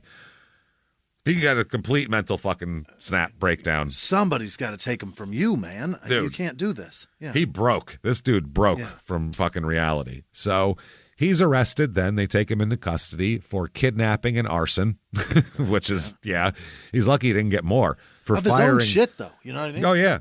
Yeah. But I mean, just for firing the guns with the police in the vicinity, he's lucky he didn't get attempted murder. Yeah. Assault with a deadly weapon. Assault on a police officer for every cop that's there. Exactly. He's very lucky he didn't get all of that. So kidnapping, obviously, we understand that. So it's assault, but they do charge him with assault in the 4th degree, harassment, kidnapping in the 1st degree, arson in the 1st degree, and carrying and use of a dangerous weapon during the commission of a crime. Yeah. So he's put in jail, obviously. That's a 20-year sentence, isn't it? It seems like a lot, right? Especially the standoff at the end really puts the cherry on top where... And the weapon in commission of a crime, and the crime being 1st-degree kidnapping. That's what I mean. Like, before that, you get a good enough defense attorney, you might be able to argue misunderstanding about the kidnapping and enough to muddy the waters for a jury. Yeah. But once you have a fucking standoff with the entire county's police force and you've shot at them and set your truck on fire and shit, I think you've gone past the point of That's explaining. That's a 12 to 20, right? Seems like it. So in jail, he tries to kill himself immediately. Sure. That doesn't work. That doesn't work. I'm not going to do this time. Then he starts telling anyone who will listen about all the demons that are in him and around him. Yeah. There's demons everywhere, man. And he starts, that's all he'll talk about is demons. Demons. They're in there. Yeah. They're in around there. Here. They're in there. If he just shakes his head, you could hear him rattling like a fucking maraca. I hear him in there. Okay. Yeah. So he pleads not guilty by reason of insanity. Really? Yeah. Which honestly seems like probably, I don't know. There's some mental health issues, that's for sure. I don't know if it's So his defense is that, and this is what his defense attorney is going to say in court at the trial, his actions were guided, at least in part, by the voices of both his dead mother, who had been shot and killed by his father. So he said this was he had his dead mother's voice in his head, and he did whatever it said. That's what he said. Dead mom did this. Why would his dead mother want him to do this is the weird part. I don't know. Yeah. She seems sane. I could see the voice of my father. He was fucking crazy, but not mom. So there's a lot of publicly a big argument and a big debate about whether he meets the crazy criteria, insane criteria legally. A state psychiatrist concluded that he was depressed because of his circumstances, but he didn't have any other mental illnesses and didn't qualify for the insanity defense. Okay. But a private psychologist disagreed and said that Tony had told him he heard voices. His mother, who was killed by his father, and his buddy, too, from the Marines, who died. He hears him. He hears him, too. So they're both... Got him there, yeah. Got him there. He also described other symptoms that said that he probably suffered from bipolar disorder as well. Yeah. Okay, so... He ends up being diagnosed with schizophrenia and depression here, and he is going to be go to a verdict to find out if he's crazy or guilty. That is 1997. The verdict comes in. He is guilty, but insane. Okay. Guilty and insane. So he is guilty. That's good. So he is guilty. Yeah. So he's placed under jurisdiction of the State Psychiatric Security Review Board, as we'll talk about. That's a thing that Oregon had. It's a kind of a special thing. He's placed under their jurisdiction for 70 years. So the rest of his life, essentially. He's almost 30 years old. So they're saying till he's 100, he's under their care. 70. 70 I years. saw 12 to 20 as a possibility. Yeah. 70. As jail. This is, he might do less time, but then they could put him away again if they thought he was going nuts again. They could hang on to him for 70 if they want to. Or if he never gets sane, hang on to him for 70. Wow. So he's committed to the Oregon State Hospital. Uh-huh. He's 29 at that time. And this, by the way, this hospital, you've seen this hospital. You've seen the inside of it a lot because it is the primary filming location for One Flew Over the Cuckoo's Nest. Oh. Yeah. I've seen it. Yeah. Such a shithole that it actually, the whole point of the plot of the movie was we got to get the fuck out of this place. It's so bad. Or you commit yourself voluntarily, and that's why everybody except Jack Nicholson is here. That's exactly one of the two. So, it's infested with mold and rats. Yeah. It's a nice basketball court. It's sweet. It's pretty sweet. And you can get out the windows, which is important. It's very important, including a wall of shelves in the basement lined with, because there's tons of storage from years of neglect. They have 5,000 copper urns of unclaimed remains of people. 5,000? 5,000 of people who've been in there that have been cremated and nobody wanted, so they just put them in the basement. 5,000 people died in here. We just burned them up and nobody wanted it. Those are just the unwanted ones that ended up getting cremated because nobody wanted them. So that's think about that. People have died here. So many fucking people. Yeah, but these are just people where they went, just throw them in the basement, and they just threw them away. That's a mausoleum, right? Is that what you call that? Yeah, you'd call it. It should be something, I think, because there's fucking cemeteries that don't have that many dead people in them. That's crazy, dude. That's a lot of dead people. You can't just store that many. You can't do that, right? Isn't that like not okay? You can't just put that in the basement. You can't. That's what I mean. Give it a special room, a special little building. Put it with the others. Build a fucking like a storage like a thing, but like say, oh, this is for that special. I don't know, something. So according to the records here. Tony experiences auditory hallucinations and endorsed some paranoia in the early stages of hospitalization, but then seemed to settle in, they said. Okay, so he's got comfortable with his surroundings now. And he's getting chill here, yeah. Settled in so well that he became kind of like the what's the word I'm looking for? The fucking illegal... No, the illegal shit guy. He became He became the contraband fucking guy. Trustee, Sorry, where the hell that word went from me. He would loan shark. He's loan sharking. Oh.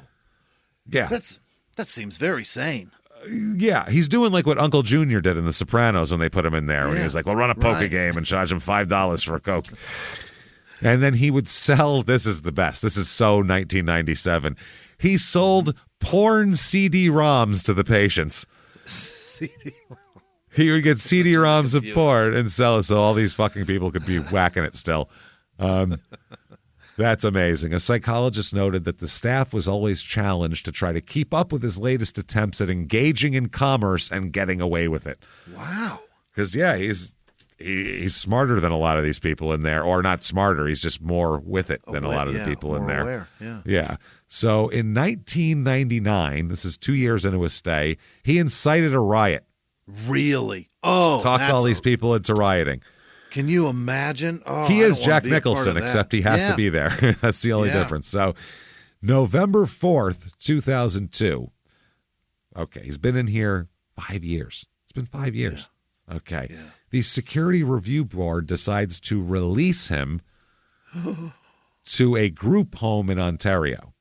They can't handle Now, this is what they do also, this group, the board, they have these communities where they send them, where they're basically like outpatient, almost like halfway house facilities where they live a normal life and do all that shit, but they're under supervision also. To be back at the house, yeah. And they have to get therapy and they have to do all that shit. So they grant it. Mary Lee Burgess, who ran the Burgess Adult Foster Home, said he was always very likable, but he just had a way of working people and doing crooked things. He's a bullshit artist like his father. Yeah. That's what it is. The lady. Now, yeah. That's very minimizing of a woman that, I mean, she's, it's a bad guy. It is. The things she just said is terrifying. Crooked. Yeah. So now this review board, by the way, this is an attempt by Oregon to actually do something half decent, because very quickly in the early 60s, President Kennedy at the time made a big speech about we can't have, because this is when abuses and all these, remember like the Geraldo special? It's a famous thing back in the day where he went to the Cropsey place and fucking went in there. Right. And if you look at old videos from the 60s when reporters would go in, these places were fucking horrible hellholes. Yeah. They just had people in there just with shit all over them, banging their heads against the wall, nobody watching, nobody helping, nobody doing anything. It was just a place to house people. It was horrible. And so this was in the early 60s is when that first started to come to light. And they said, we got to stop this. So they ended up closing a huge portion of the mental health facilities in the country because they were horrible. They were terrible. The problem is they never built any new ones.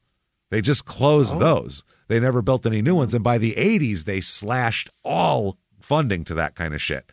So that was that, basically. So now you had way less places for these people to go and no funding for them anyway. So that's when, that's when you have a lot of, that's also when like homelessness spiked too, because those people were on the street mentally ill. There used to be beds for them. Right. Exactly. So, I mean, whatever your opinion is on that is your opinion. I'm just saying that's what happened. That's how it ended up being. So in 77, Oregon created the Psychiatric Security Review Board, and it would evaluate and discharge different people. So it was the first agency for insanity acquittals in the country set up to operate outside of the prison system. So there's got to be, their basic whole thing was there's got to be something between prison and no treatment.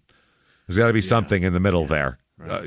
Just whatever. Where we keep an eye on them, right? Yes, their oversight comes with regular case manager check-ins, drug and alcohol screening, subsidized housing, mental health care, and work placement. Yeah. And it's not even just for compassion. That's for their fucking safety, because you can't put somebody that's mentally ill in with the fucking... It's like putting Cyril in Oz. Exactly. Like, that guy's incapable of living with those people. But now that's exactly what they do. That's what they're doing, yeah. Like, if you read any book about anybody who's in prison, half the people are seriously mentally ill. They're not getting meds or anything like that because that's expensive. They're just being housed, basically, and then stabbing each other over and over again. Taken advantage of. And whether they're being stabbed, they can be sold for sex. They can be passed around for anything. And it's so fucked up. It's a lot of times that's what they are. They're robbed all the time and shit like that. So the offenders would be placed under state jurisdiction for the maximum length of time that sentencing guidelines allow, but fewer than half of the agency's population, which was about 600 people, are in the state hospital. So they'd have kind of half and half in the hospital, half in this kind of halfway house world. The majority were living in Oregon communities with, designated mental health center in every county offering services there. So they did that. This is expensive too, this program. Yeah. Each person, it costs around $18,000 a month to run this program. Sure, yeah. It's fucking expensive, obviously. So it's more expensive than jail, clearly. Absolutely, yeah. So the people who would be suffering from mental illness who have not committed a crime, they said, might not have as much access to the system as people who've committed a crime, because this is for the jail system. It's part of that. You got to commit a crime to get in here. So that's the tough part. Yeah. They said most of these offenders have been charged with serious crimes, but they rarely commit another act of violence while they're under state supervision on the outside, because they're very monitored. Yeah. And they can tell when they're either snapping or if they're doing drugs again or some shit like that. So the board estimates the recidivism rate for offenders on conditional release is around 0.5%. That's wonderful. Which is nothing. Yeah. That's nothing at all. So now June, that's what they say, though, in their reporting. Right. Yeah. June 21st, 2003, he's out and about, and he's going to be arrested again, Tony. Okay, yeah. He's arrested for a few things, all in the same act. Unauthorized use of a vehicle, theft in the first degree, and theft in the second degree. Okay, stole a car. Yes, there you go. He's going to be sent back to the hospital at this point, because the board can revoke your release at any time and send you back to the hospital. That's part of it. At a moment's notice, they can go, you're going back here. Apparently, he bought a truck at auction, but just didn't pay for it. Okay. Which just means he stole it. They threw the keys at him. He just stole it. Yeah, that's called stealing it, is what that is. You're paying for it. It's just bidding on it's not the whole transaction. You got to actually complete it. Right. Wow. According to the police report, it was impounded and it had stolen plates on it. So not only did he it wasn't a misunderstanding. Yeah, no. He stole license plates and put them on him. Yeah, he knew exactly what he was doing. So back in the loony bin with him. There he goes. And while he's there, now most people when they go to a facility like this, I assume they're either trying to get out of the place or trying to get better maybe. They're trying to do whatever. This guy is trolling for fucking puss is what he's doing. Oh, yeah. He finds a woman in there to hook up with. Oh, inside. Holy. Which is always going to work out great. Which side of the fence is she on? Oh, no, she's a patient. Oh, not a doctor. No, a patient. Wonderful. Perfect. This is going to be a match made in heaven here. It's probably great sex. I'm sure. I mean, wild shit. It's cliche, but it's probably true. You know what I mean? Yeah, both sides. So, as hack as it is, it's true. You know, it's like that's why it's hack, because it's absolutely true. You know what I mean? Oh, boy. So Roberta is her name, Roberta Chandler. She's another patient. She began dating him in 2003. She said, quote, I was in love with him. So much to love here. Yeah. He kind of treats you like a queen. He would give anybody anything they needed. But then there's that awful Tony. So she's broken him into two separate people. He's two different guys. Nice Tony and awful Tony. Yep. So that makes a lot of sense. So yeah, he's dating her. He was back on conditional release within a month, by the way, of this act. That's too fast. He just said he got confused or whatever.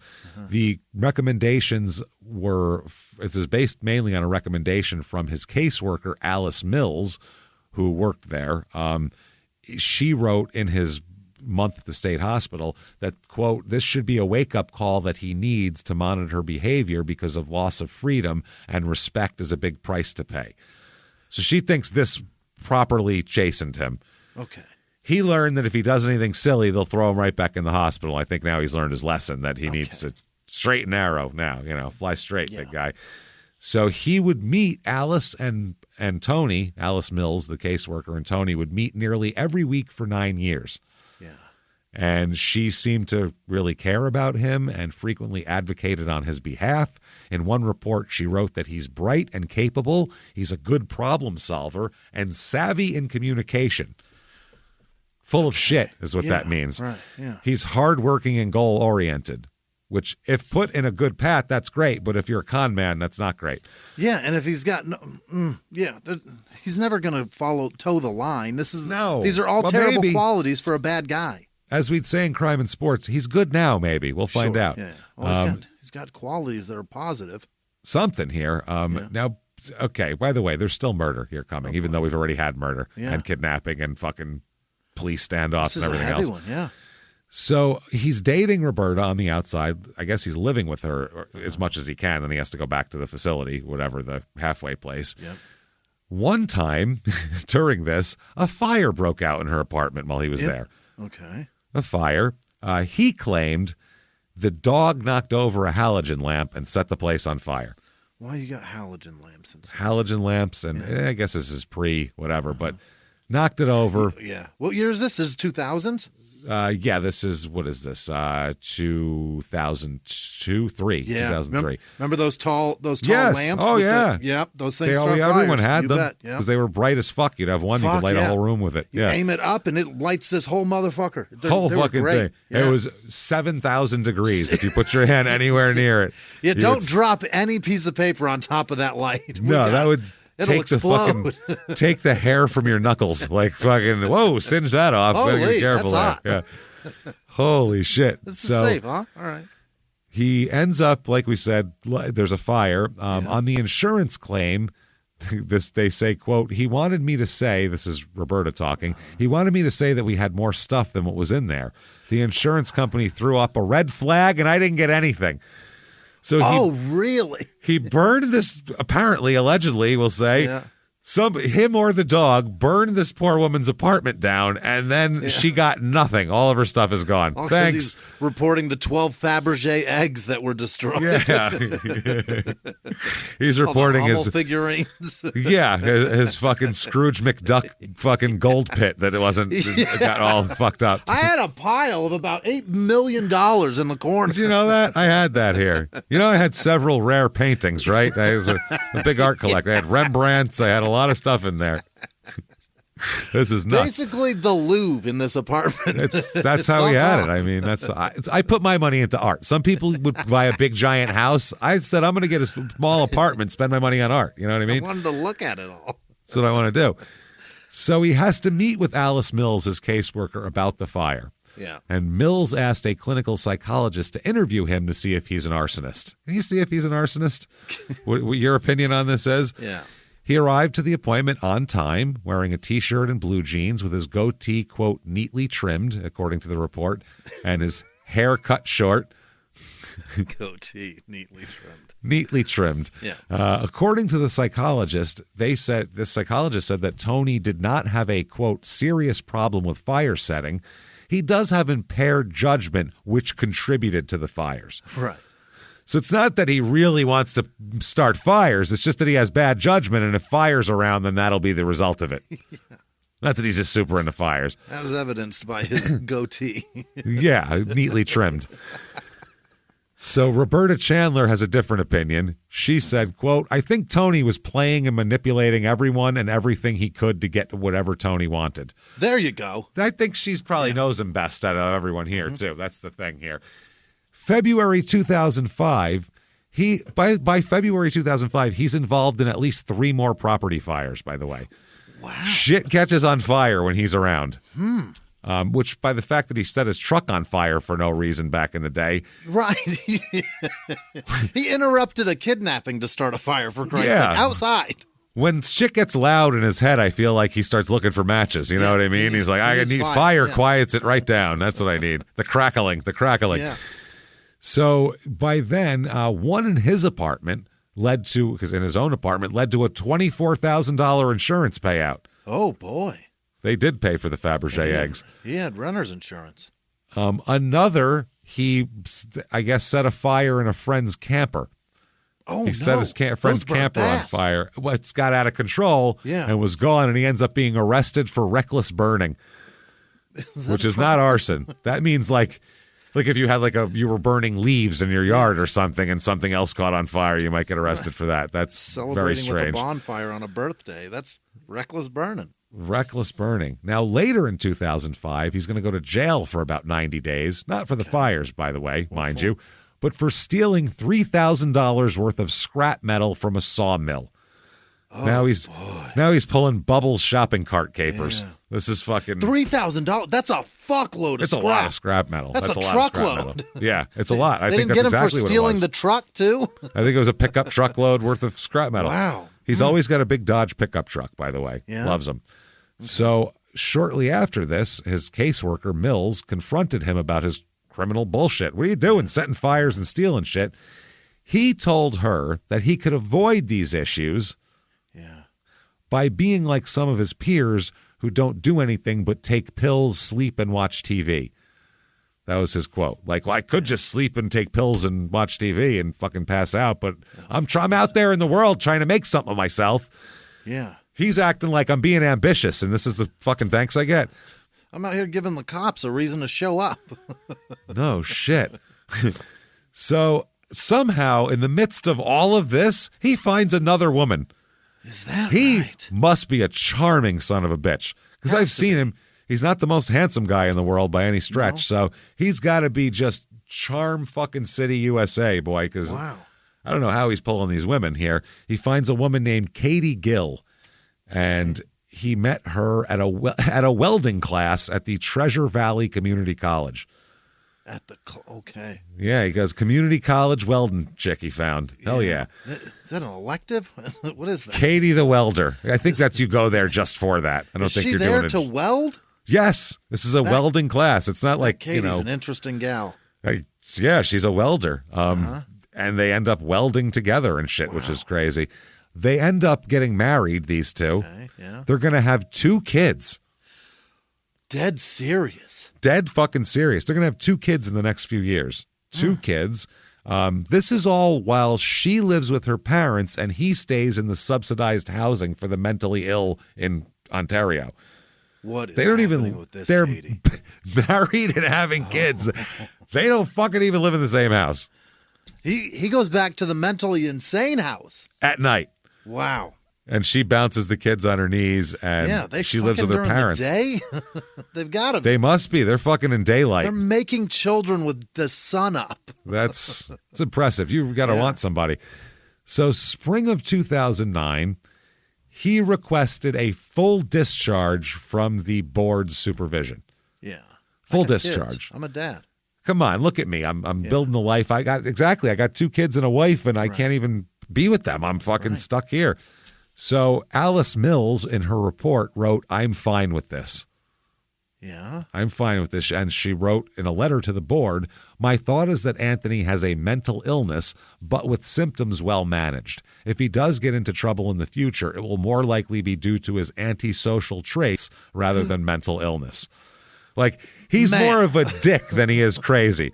If he gets in trouble, it'll be much more because he's an asshole than because he's a lunatic. You know what I'm saying? I'm fine with this because he's very dangerous, so let him out. But what she's saying makes sense from the board's perspective of you can't hold someone in a halfway house and all this shit because they're an asshole. There's a million assholes around there. Yeah, that's a separate issue. If he does crimes because he's an asshole, then you put him in jail. But he won't do crimes because he's mentally ill. That's for sure. That's her point of view. Is she saying that the behavior that he exhibits is more of a danger to himself than to public and society? No. She's just saying it'll be his mental illness won't cause him to commit crimes. Okay. The fact that he's an asshole will. Wants to. Yeah. And we can't hold him just because he's an asshole. His mental illness is under control. That's the thing. Well, not the mental illness board. Yeah, but it's till you're sane, not till you're a nice guy. You know, till you're a good guy who we can trust and want to hang out with. It's just sanity. So it becomes a weird gray area where you're like, he's gonna fuck up, but he's not crazy. So what do we do? It's hard. Do you lie and say he's crazy so you can keep him? Antisocial behavior is fucking dangerous. That's dangerous, and it's caused a lot of problems in the past, obviously. At his request, though, even though it was backed by his caseworker, was denied. Oh. Within a year, he and his wife, Katie, have divorced. It's over now. She's moved on to she wants a guy that'll sleep next to her. Yeah, she wants a guy that's going to come home with little welding burn marks all over him and then lay in bed next to her at night. We can pop each other's blisters. Come home, baby. Don't worry, though. Very, very quickly, he'll be engaged again. Oh, is that right? Oh, absolutely. He never skips a beat, this guy. He's got Emilio out there somewhere. Emilio is long gone. He's an actor by now. Poor Emilio is committing his own crimes, probably, the poor kid. So, holy shit, that poor kid. So, anyway, he meets his new woman. Her name is Anita Harmon. That's Anita with 2 N's, by the way. Anita. I've never seen that before. She goes by Nita. That's what everybody calls her. Uh-huh. So Nita Harmon, he meets her in the checkout line at Walmart. Atta boy. Which is easy to do. You'd go, oh, what a big coincidence. Kismet, they're there at the same time. Yeah. No, she's the cashier, so she's always there. So anytime you go there, you can meet her. Yeah. So it becomes less mystical and cosmic when you put it that way. Yeah, he could just look at the schedule and show up anytime. Anytime, yeah. And he met her, and then he sought her out. He friended her on MySpace, because this is the time period here. Friended her on MySpace and pursued her via social media and email. Oh, boy. And got her to start dating him that way. And she was smitten, man. She told her family, he is, quote, the man of my dreams. She doesn't realize she was just stalked. No fucking idea what's going on and who she's getting involved with. Now, Anita's born in 1976, so she's a little bit younger than him, 9-10 years-ish. Mm-hmm. She has 2 kids herself coming into this. Well, he's got a shitload, so. That's what happens. Yeah, she's 30. I mean, Christ. And then her parents' names are Susan and Bud. And we'll talk about them, too, because we'll have a lot of quotes here. Now, Anita has problems of her own. She suffers from pretty good bipolar disorder she's got. Pretty strong here. So that's tough to live with anyway. Yeah. She lives on the property of her parents. Her parents on their property built an 1,800 square foot apartment for her. Hell yeah. So she's all set up with the kids. They're trying to get her in a stable environment set up so there's not a lot of stressors that might, make her have a hard time. Her life. Exacerbate her illness, anything like that. She has 2 kids, hugely into animals. She was a big horse kid as a child, so into that. And she would bring home stray cats all the time, and her mother would be like, "Please stop with the fucking goddamn stray cats." There's a lot of them out there. Stop finding them, especially if you live on a farm. You know how many stray cats you're gonna find? There's so many mice. Oh my god! Yeah. All there is mice and milk around here. Jesus Christ! Do you understand? Fuck. So her condition, her mental illness, when it would get worse and worse, they said at times, because it would get worse from time to time, they said her apartment would be in complete fucking disarray. Yeah. You'd know her mental state by walking into her apartment. Sure. If it was clean and tidy, she's doing fine. If not, they said disarray, dishes piled up in the sink, garbage everywhere, full litter box full of cat shit. Yeah, and her mother says, I would hear her upstairs sobbing. Her depression was just so great. Yeah. So when she'd be on the downswing of the bipolar, that's so hard, man. That's difficult. So Tony and Anita own a business together. What? You hear these two and you go, they should start a business, I think, right? They can't work for people. Well, they own Northwest Materials Management Services, which sounds fancy. Doesn't that sound like a big company? That's collecting scrap metal. That's their their corporate name for scrap metal collectors. It sounds like a ABC Sand and Gravel. Yeah. Like it sounds like a place where they've got a belt big property. Section. It separates sediment from the pebbles. No, they have a couple of pickup trucks where full of air conditioning units, fucking old fucking radiators and shit. Whatever Bubbles is collecting on the wire. Watch the wire. Whatever he's got in his cart, that's what they have. Fuck. But their thing is they're kind of a middleman between people with shitloads of scrap metal and the scrap metal people. Like if you have a bunch of scrap metal on your property, you can hire them to come clean it all up, take it to the scrap metal thing, and then you pay them a percentage of whatever the fuck it's worth, basically. Right. That's what their business here. So now Susan, this is Anita's mom, describes Tony as, this is a nice way that your mother-in-law is going to describe you, possessive and domineering. That's great. That's what you want to be. Tried to segregate Nita from the rest of her family and other influences, like these guys do, like a stalker. Although Nita worked full-time at Walmart during their marriage, she also would then work after shift on the scrap metal business as well. God. Because that wasn't paying the bills. She's still working at Walmart this whole time. Right. Which is fucking crazy. So, it was in both of their names, the business. The mother, Susan, said it was a classic cycle of domestic violence, but it was more mental and emotional than physical. Yeah, and it's a lot of lock her in this prison life with putting her name attached to paperwork for scrap metal dealing? For scrap metal books. Wow. Yeah, scrap metal shit. So August of 2010, they get a big job.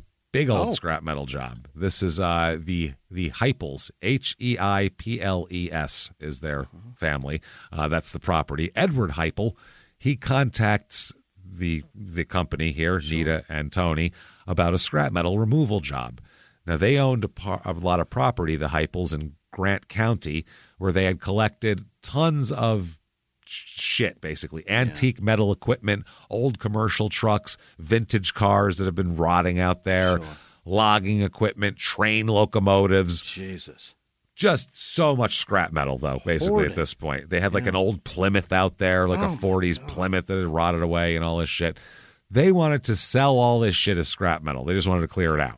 rather than go through it and see what they could restore and sell it on fucking eBay or whatever. So Heupel and Tony agree orally that which makes it sound like Tony blew him afterwards to seal the deal, that the Heupels will sell their metal to Tony and Nita, and they would process the haul to a recycling facility, and the Heupels would be paid based on the weight and type of any metal that was removed from their prop. They're going to get a cut, essentially. Everyone's going to get their cuts. This job goes on for the next 2 months. There's so much shit out there. It takes months. So Tony, he hired a crew of employees to do this and everything. They worked to remove the metal from the property. One of the employees, Katie Montwheeler, I don't know if that's his ex-wife. Is that right? Or is or that what? Monty's wife? Or somebody's, but she's a welder named Katie. That's got to be his ex, right? But why would she be with him still? It makes no sense. They've been his circle can't be broad, right? He only knows a few people. Who knows? That's what I mean. I'm thinking this is just. It could be coincidence, though, as we'll talk about later. There's a lot of coincidence.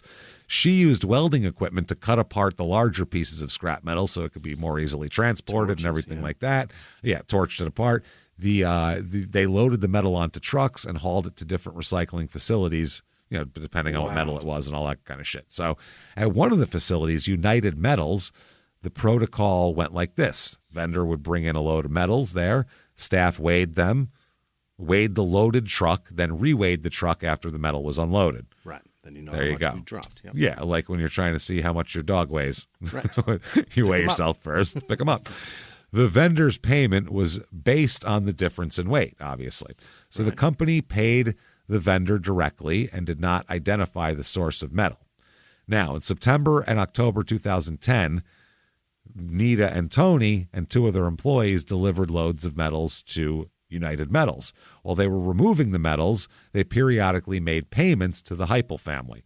Yeah. On those occasions, their company would present Heupel with a check and a handwritten account, like a logbook, of the loads of metal that they claimed they removed and what they were paid for it, and, the books, basically. Yeah.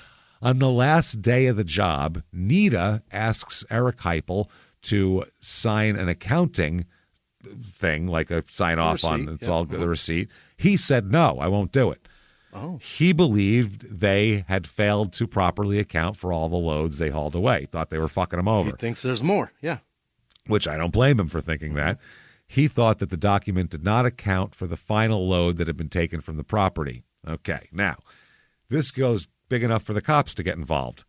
Oh. Several months later, Heupel tells an officer from the Grant County Sheriff's Office that they had stolen scrap metal from his parents, this Nita and Tony.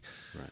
So Heupel gives the sheriff's office the handwritten accountings that had been provided by the defendants, and later on the sheriff's deputy obtains business records from United Metal. Imagine this is, you're a cop. Wow. You dreamt about like chasing people, like freeze police, and you're going around checking log books for scrap metal yards. This is not the excitement I don't think you wanted to. Imagine Tackleberry opening books. Yeah. This isn't like Serpico exactly, I don't think, that you had in mind when you started this shit. So, and other scrap metal facilities, Schnitzer Steel and Pacific Steel, where they had delivered scrap metal during the time that they were removing metal. They examined the weight of the defendants later on. I'm saying the defendants, meaning their company, metal deliveries as measured by the facilities, and compared all that. The comparison suggested that they delivered more metal to United Metals and to other facilities than they claimed to have removed from the property. Yeah. So they concluded that they'd removed and failed to pay them. They removed about 250 tons of metal, by the way. And they were trying to get paid for all of it and give them a cut for what, 150 tons, some shit like that? Basically, yeah. They paid less than half of its value. So what the metal they stole was worth essentially is $13,693 they stole from the Heupels. High-end methy. That's a lot. Well, it's tons, 250 tons. So they're arrested and indicted jointly, Nita and Tony, and tried for the crime of first-degree aggravated theft. Wow. And the police even put a thing in the paper saying other victims have come forward to report similar conduct by the couple.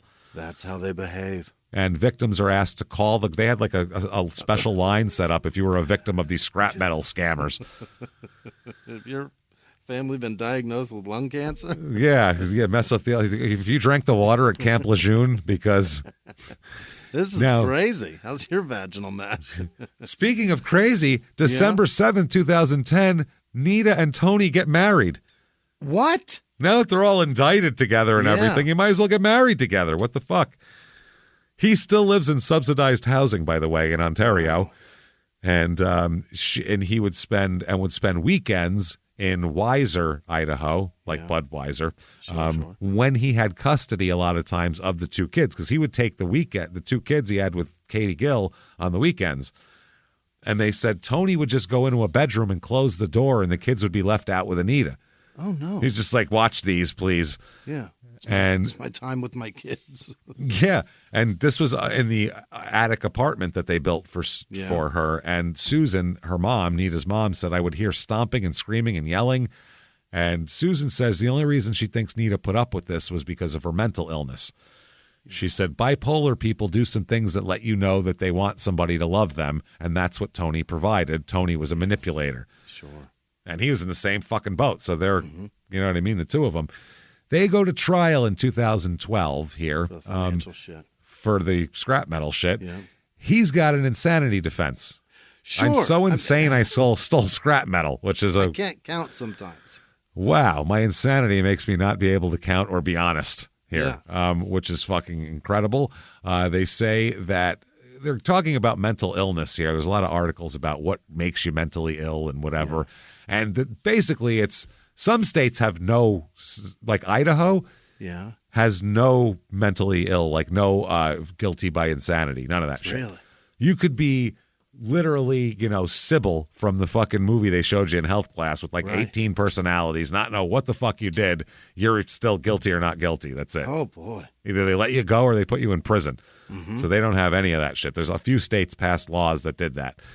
So they said that there's a lot. They said this is a professor of psychology said what we've learned is that it's much more squishy than the determinations that we have to make in the legal system. Squishy. Uh-huh. That's the scientific medical way to put it. Squishy. Yeah. Oh, my God. They said antisocial personality disorders or psychopathy, which manifest in traits like lack of empathy, a transactional nature, emotional volatility, and what experts call criminal thinking, do not meet the threshold of the insanity defense. That just means you're a dick, but not crazy, even though you can't help it. Rakuten is the smartest way to save money when you shop because you earn cash back at over 3,500 stores. Fashion, beauty, electronics, home essentials, travel, dining, concert tickets, and more. Your favorite stores like Lowe's, Levi's, and Nike pay Rakuten to send them shoppers, and Rakuten then passes on a part of that payment to its members as cash back. You're already shopping at your favorite stores. Why not save while you're doing it? It's a no-brainer. Membership is free and easy to sign up. Get the Rakuten app now and join the 17 million members who are already saving. Cashback rates change daily. See Rakuten.com for details. That's Rakuten. Your cash back really adds up. Escape reality and immerse yourself in a gripping tale of mystery, murder, and romance with June's Journey. Join June as she unravels the truth behind her sister's mysterious death and use your observation skills to find hidden clues and uncover dark secrets. Plus, you get to explore stunning hidden object scenes, from New York parlors to Parisian sidewalks, as each chapter reveals captivating mysteries. How sharp are your observation skills? Put them to the test in June's Journey. Download for free today on iOS and Android. What we don't want is the insanity defense to be redefined where there's this new influx of diagnoses that fall under it, basically. The defense they have here, their witnesses testify that the metal was measured at the recycling facilities, including metal obtained from other clients. They're saying, no, that wasn't all your metal we took. Yeah. We mashed that together with other loads we had from other. Yeah. So that wasn't your metal. I brought this from home. Yeah. I brought extra from home. I have this here. You don't have that. Yeah. That's what they tried to say. Like when I got caught with when I was stealing as a cash register, they're like, what's all this money on the side here? I'm like, I brought that from home. Yeah, no, I brought that pre-wrapped, shrink-wrapped video game from home. I just carry it around with me. I haven't played it yet. It's mine. When you're 12. So Anita testifies that she accounted for all the metal she had hauled from the property on a handwritten ledger, which she gave the guy. Yeah. She testified that the Plymouth and Oldsmobile, the old cars, in the last load did not belong to the Hipples. Okay. Which they're saying that did belong to them. Right. According to Nita, her employees brought those cars to the staging area on the Hipples property so that a welder could cut them apart before they were taken to a facility. So they brought them there to be cut and stacked with the rest of the shit, and they're saying, no, those were on our property. I didn't bring the welder to my car. I brought the car to the welder. Exactly. Made it a lot easier here. So during this time, too, there was a Supreme Court case on the insanity defense, considering whether states are allowed to abolish the insanity defense. Oh. One of the cases was a guy named James Kahler, Kahler, who was sentenced for killing 4 family members. And his lawyers said he had such severe depression that it was impossible for him to understand reality or to distinguish right from wrong. Yeah. They said because Kansas had eliminated the insanity defense, he was barred from raising the defense. So that's how they were going into this. And they had different arguments. Stephen Breyer, the one justice, he pointed out that this means that people are not culpable if they truly did not know what they were doing. If, for instance, they killed a human being under the delusion that they are killing a dog, just as a hypothetical. Yeah. If they thought it was a dog, but it's not. But they are culpable if they do not know that their actions are wrong. If, for instance, they knew they were killing a human, but believed a dog told them to kill that human. Mm-hmm. So that's kind of how he's trying to. And he said, what's the difference? It's a deep, deep question. Like, can you explain to me what the difference is from a psychological standpoint? Yeah. They got into all of that. Anyway, the verdict comes down. They're both found guilty of aggravated theft in the first degree. Okay. So there's that. Both found guilty of that. Mm-hmm. Tony is sentenced to, you, sir, may fuck off, 2 years in prison. Okay. And Anita's sentenced to, you fuck off to 16 months in prison. She got sent to. Almost 2 years. That's right. Jesus. Almost 2 years. While in jail, county jail, awaiting transport to the Snake River State Penitentiary, Tony passes a note to the sheriff's deputy. Yeah. Okay. He said in this note, I do not know if it was a dream, a vision, or voices. Was told that Anita and I would be in an accident. And then he promised to tell the deputy, quote, where the dead bodies are that Anita hit in exchange for not killing us. Uh-huh. And then he said, Anita did not do it on purpose. It was an accident. This hasn't happened in reality.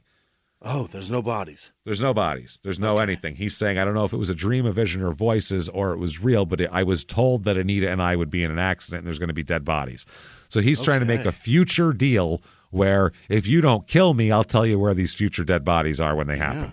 Yeah. Okay, that's the note. And then he probably gave him like a wink, like, right? Yeah, you got you. We got you. And I get extra ramen noodles. Okay. Yeah. So while in prison, he kept up regular contact with Nita. Yeah. He wrote to her every day that they were in jail and professed his love for her and all that kind of thing. She's let out in 2013, Nita is. Yeah. And when she's let out, by the way, her parents said she had threaded eyebrows and her hair in tight braids.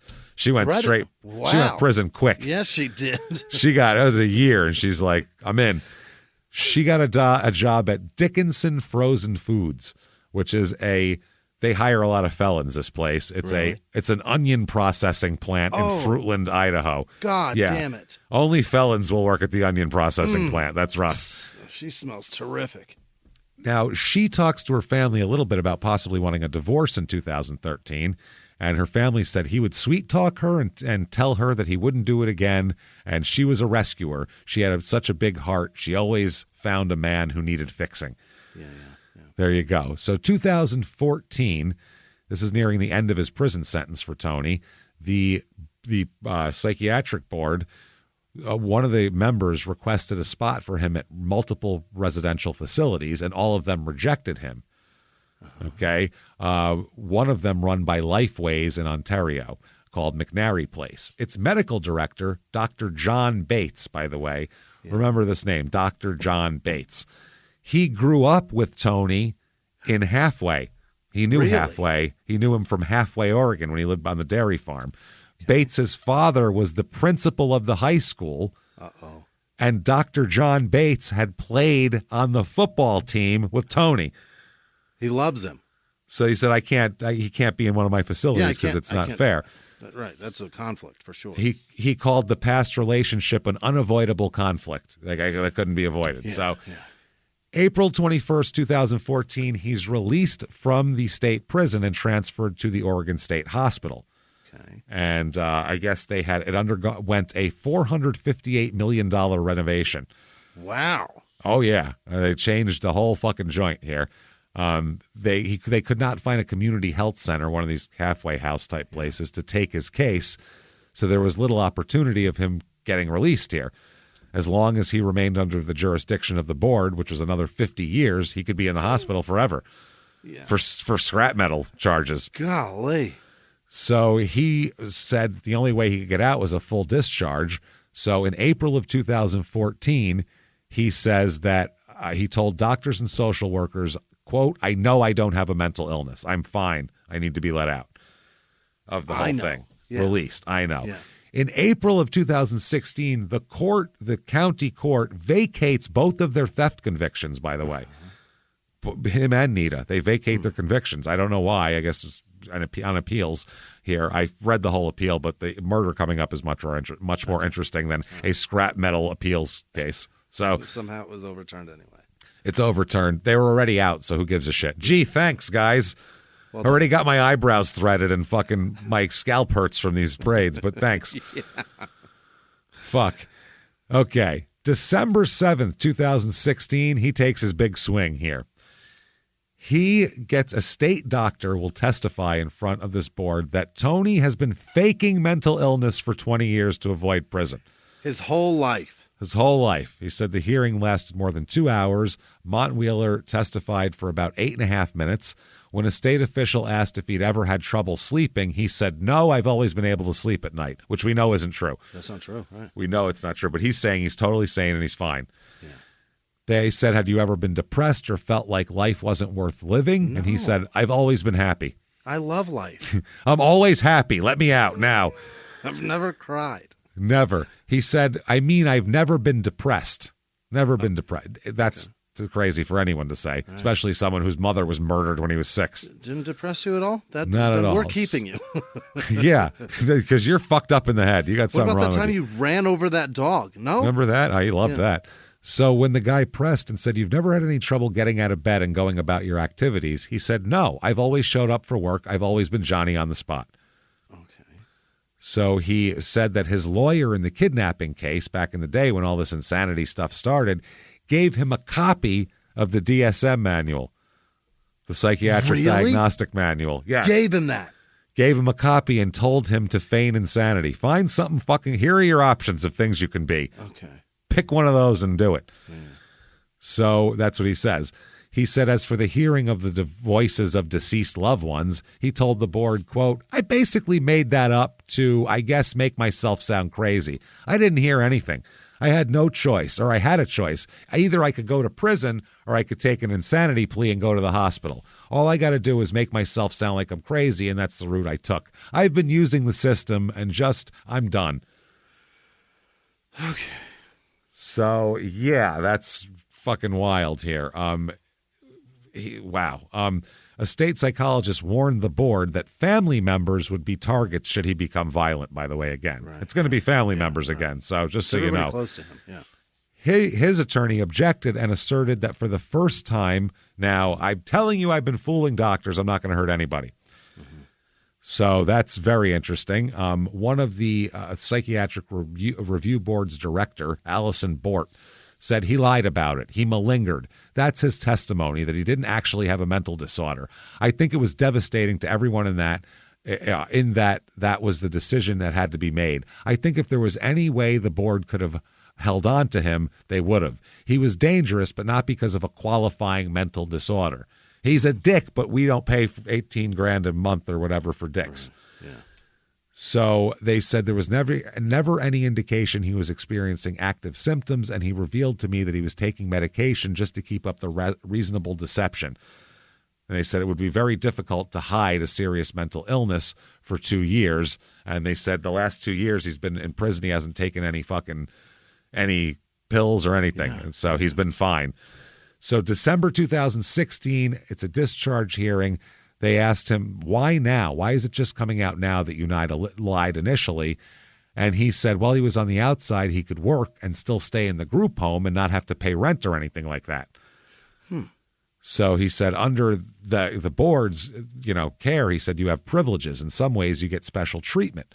He goes, but I can't get into that now. I'm in the hospital. Let me out. Yeah. So they said, okay. And they release him there. He's discharged from the hospital. Okay. I mean, Yep. The board's chair said, I don't even know where to start. While maintaining a lie for 20 years, they said he lived rent-free. She said, I mean, that's troubling on all sorts of levels. I'm assuming somebody in the system might do a forensic look and figure out what the hell happened. But as of now, you're discharged. That's what they said. Oh, boy. Yep. My hope is that you'll do the right thing. I'm sincerely worried that you won't. That's the last words they told him. Yeah, get on out of here now. Anita's living in Weiser, Idaho with her parents still. That's where she is, in the upstairs apartment, working, raising 2 kids, working at the Dickinson Onion place. And she had a new medication recently that her parents said it's like a light switch, man. They said, She's quote, doing great. Gave us back our old Anita. Oh, that's great. She found whatever works for her chemistry that is the right And that's the problem a lot of times with mental illness. It takes years to figure out the right medication and the right balance and the right, and then all of a sudden it doesn't work anymore. It's so fucked. It's so hard. Really hard, man. So that's the worst. So she would help cook and do dishes at Thanksgiving and bake sugar cookies at Christmas. Her mother said she was very thoughtful, just wonderful. In January here, she tells her mom, I'm so happy, and we settled things. And her mom said they had a big conversation. They settled things and said they loved each other, and everything was great. Tony, though, the problem is when he gets out in December, gets a job at Dickinson Frozen Foods. Really? Yeah. I mean, he says it's the only place that'll hire felons. Anita's mad. She doesn't want him around.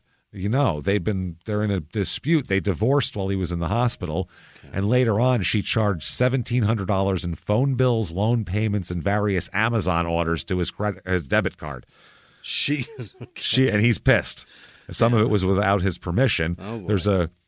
Then while they're at work, they get in a fucking argument over this. Yeah. There's a police report and everything. They said the couple got in a fight on the plant floor at Dickinson amongst the onions.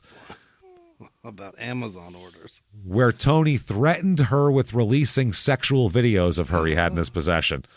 Dude. Oh, my God. Jesus Christ. She reported to Human Resources. She went to fucking HR for this. He said he's got pictures of my tits. No, that he might kill me. She went to HR and goes, my ex-husband, who also works here, might kill me. So can you not put us on the same shift? That's nice, yeah. Yeah, I guess on December 30th, they met up at a McDonald's, and it wasn't a good meeting, apparently. It was about the whole debit card debacle here. Okay. Holy shit. Now, in these weeks, too, Tony is trying to intimidate her, like talking shit about her on Facebook, putting on her shit like that, making a point of being in her vicinity all the time, and then making loud, derogatory comments about her. Oh, boy. People from the plant would walk her to her car after work to make sure. She's that concerned, yeah. She's that fucking concerned about the whole thing, which makes, honestly, she probably should be. Yeah, I think. If there's that much of a concern, though, then more people should be looking out, you know what I mean? I would fucking hope so, but they don't seem to be. He shouldn't be working there. No, he's living at his brother's house in Emmett, Idaho. He's living at Monty's house again, but he's staying with his new girlfriend, Nicole Krill. Okay. On January 8th of 2017, he changed his Facebook status to, quote, in a relationship, and wrote to one friend, time to enjoy life and be happy. All right. But I guess he had, since Christmas, he hasn't been able to sleep very well. Oh. And he had told a psychiatrist earlier, my sleep is one of my major warning signs, like when I kidnapped Rosa. So when he's not sleeping, he knows his brain isn't working right. Yeah. Now, January 9th, 2017, around 4 a.m., he told his girlfriend, Tony does, that he's going over to Monty's house. He takes off driving his Dodge truck. About 5:30 a.m., one of the neighbors of Bud and Susan Harmon, where Anita lives, they spot his truck parked on a side street right in the area. Yeah. Okay. Police will find, a little while later, Anita's beat-up Toyota 4Runner a half a mile from her home in the middle of the road, headlights on, keys in the ignition still. Like people were fucking zoomed to space. Yeah. Just beamed up to outer space. It spun out and people disappeared. In the middle of the road. It's just sitting there. It's literally in the middle of the road. Like somebody cut them off and made them get out of the car at gunpoint or something. He has her. Yeah. He has her. Tony grabs Anita and in Weiser and drives her about 20 miles across the state border to Oregon and gets to Ontario. Yeah. They stop at a Sinclair gas station in Ontario. Mm-hmm. He prepays for $40 worth of diesel, goes inside, gets 2 bottles of water, and, says, have a nice day to the clerk and all that shit. Literally, he's friendly. Goes outside. It's dark and cold out, by the way. It's cold. This is a cold area of the country, and it's January. The roads there's a big snowstorm had come the weekend before, so there's big snowbanks everywhere. Now, the fuel attendant is an older guy, Vietnam veteran in his 70s, named Michael McIntyre.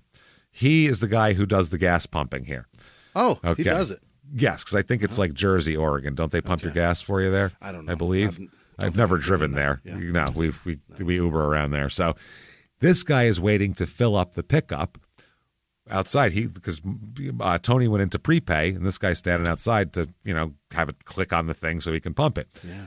How crazy! 2017. This guy's got a Cummins diesel. He's doing it, man. He's doing just fine.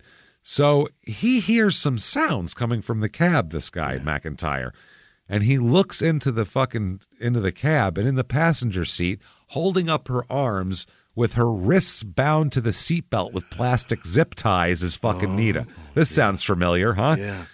She said, "Help me, help me," and Tony walks out of the door just then of the store toward the truck. Yeah. McIntyre said, "Just give me a minute. I have to go inside. I got to go tell somebody in there." So this guy, he goes inside real quick and tells the store clerk to call the police. He says, "Call the cops. There's a lady tied up in that truck." And then he goes back outside. Tony here, he's acting real casual. He goes outside and sits in the open door of the truck with his leg hanging out of the open door, waiting for the gas to be pumped. Like, he doesn't have a tied up woman in here, Right. So it gets to $40, and he starts to go to leave. He's like, okay, fires the truck up. The pump guy, McIntyre, tells him to, hey, hold on a minute. And Tony says, why? He said, well, the cops are coming. Dumb thing to fucking say. Why would he say that? Navin Johnson, okay? A movie called The Jerk, because the guy's so fucking dumb, was able to hold criminals there for multiple minutes while he went back and forth to phone calls. Oil. This guy can't figure out one thing to say other than the cops are coming, because that's what he tells him. The cops are coming. So Montweiler, they just fucking, he said he reached below. This is the thing. Okay. He doesn't take off. Yeah. They said that he stared at McIntyre for a minute, then reached beneath the seat. Yeah.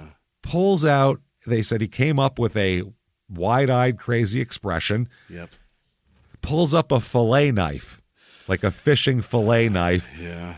And stabs her in the neck. Stabs Nita in the fucking neck with it. Just, a real bad one. So McIntyre goes, holy shit. He goes, he just cut her fucking throat. He starts freaking out there, obviously. There's a customer inside who just bought a box of donuts. Yeah. He throws the donuts down, runs out there to help. He said that when he got to the pickup, he could see that the area around Nita's jugular was, quote, just all gone. Oh, no. Big slashed her throat. Fucked. So the customer and McIntyre tried to pull him out of the fucking car. Are you out of... Who's These more guys crazy in this situation? Yeah, he's been to Vietnam, and this is scarier, I think. I'm not touching that guy. But instead of even attacking them with the knife to keep them away, he fights them off with his left hand while repeatedly stabbing Nita in the chest as many times as he possibly could. How the hell? He got the door closed away from them, guns it, plows his truck through a snowbank that is not, it's not the entrance to the store, just on a median there. He plows his truck through that, ends up in the street. Ends up in the center of Ontario near Rusty's Pancake and Steakhouse. Yeah. What? Pancake and steak? Is it because they rhyme? I don't know. Anyway, he is just driving normal. Like he's obeying traffic laws and shit. A patrol car spotted him pass through an intersection at a normal rate of speed, just acting like nothing was wrong. The cops give chase. Yeah. They're after him, obviously. He then turns onto a 2-lane highway and fucking guns it up to 90 miles an hour. There you go, yeah. And this is all snow-covered potato fields and onions and shit. Yeah. That's all it's out here. And he's just fucking going. Blazing. During the chase, he makes a phone call. He's 90 miles an hour. He's calling. He's going to call his girlfriend. He's late. He's probably got plans. Nicole, you're not going to believe this. He said, listen, I love you. Yeah. But I'm not going to be able to see you anymore because I just hurt Nita pretty bad. So probably not going to see me. And his girlfriend said, I knew that he had been in the mental hospital, but I'm just as flabbergasted as everyone else. Like, really? I thought he was crazy, but I didn't think he fucking plunged knives into people. This is extra crazy. So during the police chase, that's what happened. Now he's driving 90 miles an hour with a dead woman tied to a fucking seatbelt in his car. Yeah. Running from the police. Heavy-ass truck on icy roads. A diesel on icy roads. Coming the opposite direction on the same road is a Ford Excursion, which is also a big vehicle. That's a lot of truck, yeah. Holding 2 people in it. David, who's 38, and his wife, Jessica. Their last name, by the way, is Bates. Really? John Bates. Yeah. Like John Bates. You know why it's like John Bates? Because that's his fucking brother. Yeah. That's his older brother, God, Dr. John Bates. Really? Yes. Which means that this guy probably went to school. Yeah. Yeah. So they're calling down. They've been married 13 years. They have 5 kids, these two. Yeah. 5. Okay. They're driving their Ford Excursion. They're heading to work at the St. Alphonsus Medical Center in town, where David's a radiology manager and she's an ultrasound tech. They're unbelievable people. Nice people. The couple usually took separate cars, but that day, because of the snow, they decided to, David said he just wanted to drive them both so they know that they would make it safe because he's driving. Montwheeler's going 90 miles an hour in the opposite lane. Yep. He, of course, crosses over into their lane. Oh, boy. David veers right to get away to go onto the shoulder, but there's giant snowbanks on the side. Doesn't allow him to get right and get onto the shoulder. Therefore, the Dodge Diesel plows into their Excursion head on. Oh, shit. Going 90 miles an hour. There's nothing you can do. Head on. Nothing. Like, it's a 2-lane road. Nothing they could do. Now, the last thing that Jessica remembers from the collision is the sound of the change drawer smashing into the dash. She remembers the change going. Yeah. And she said, and then blackout after that. When she came to, a police officer was next to her and his lips were moving and she didn't understand. No sound. Yeah. She couldn't understand it, what he was even saying. He was asking about this car seat. Where's the car? Is there someone in that car seat? Is there a kid that got ejected or something? And she couldn't answer. She couldn't process anything yet. She said, I couldn't even remember my name. Wow. She then blacked out again. And then she regained consciousness in the ambulance. And she said now she felt pain all over her and, everything like that. First thing she said is, where's David? Where's David? Where's David? And the medic just told her, I don't know, but right now I'm here to help you. I'm trying to help you. I don't know he's in a different ambulance or whatever. So she ends up surviving with a concussion, 3 broken ribs, a fractured hand, and a collapsed lung. Brain damage and fucking, hit hard in the head, everything like that. She's in the emergency room at the hospital they work at. That she works at. And she's saying, where's my husband? Where's my husband?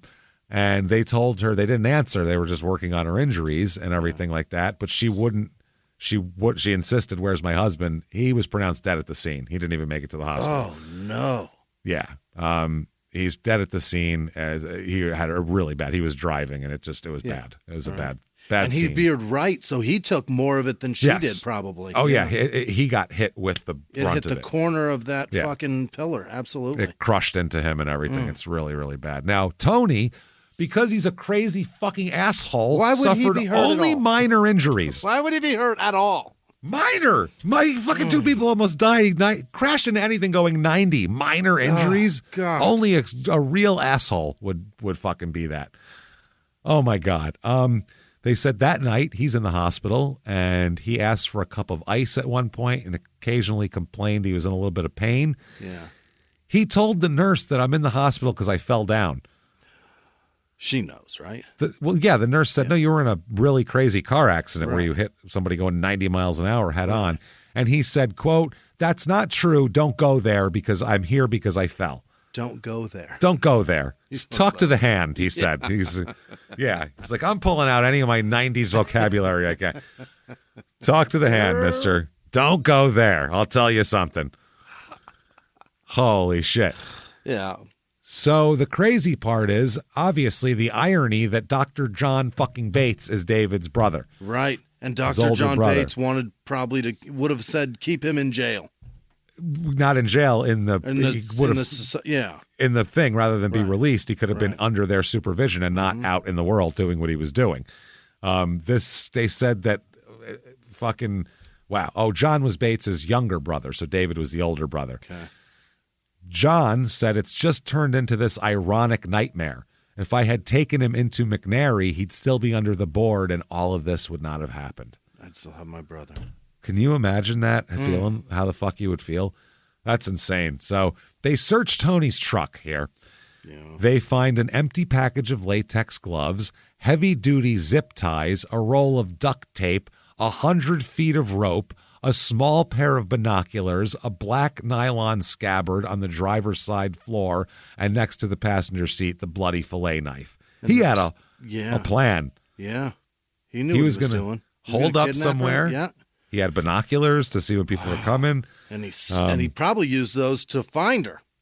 Exactly, that too. They probably scoped her out. Stalked the shit out of this poor woman. So he's going for the insanity defense.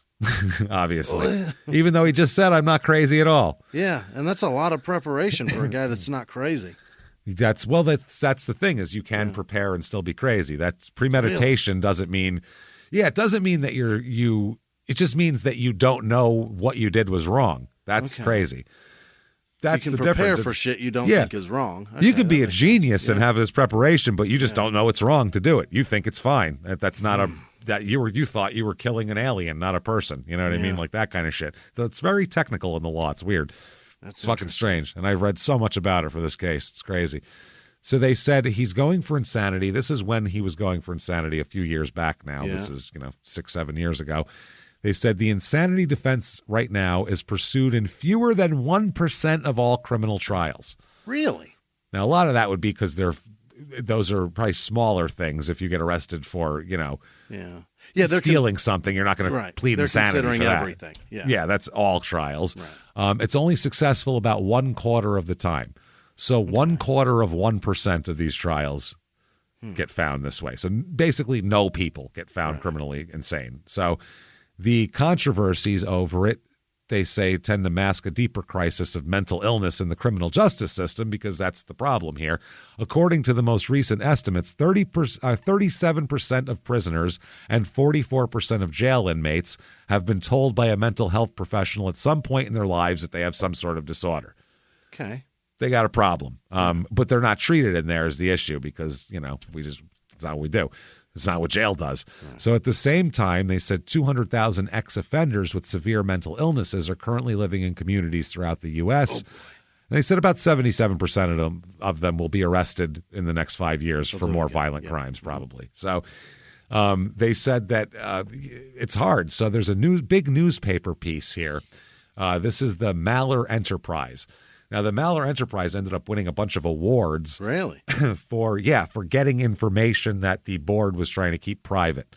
Oh. So they got a bunch of journalism awards for making public information here. Now, one problem is the Maller Enterprise did a series with ProPublica titled A Sick System, Repeat Attacks After Pledging Insanity, and suggested that the board in Oregon was endangering the public. Okay. They said there was a piece filled with statistics that appeared to show that people freed by Oregon officials after being found criminally insane and are charged with new felonies more often than convicted criminals that are released from state prison. I'm saying it's worse. But then the year after that, they did a review and found that the underlying data and assertions in the reporting amounted to they had to do a series-wide retraction. They said, well, we fucked up. It's not that at all. Oh. They discovered that the coverage dramatically overestimated the frequency of which people discharged by the board commit new felonies. They said, actually, the rates of offenders being released from prison and committing felonies was way, way, way higher. They said the errors were due to a scarcity of available data and misreading of state records. On Twitter, one of the people that works for the paper there said, I take full and direct responsibility for this tremendously damaging journalistic blunder.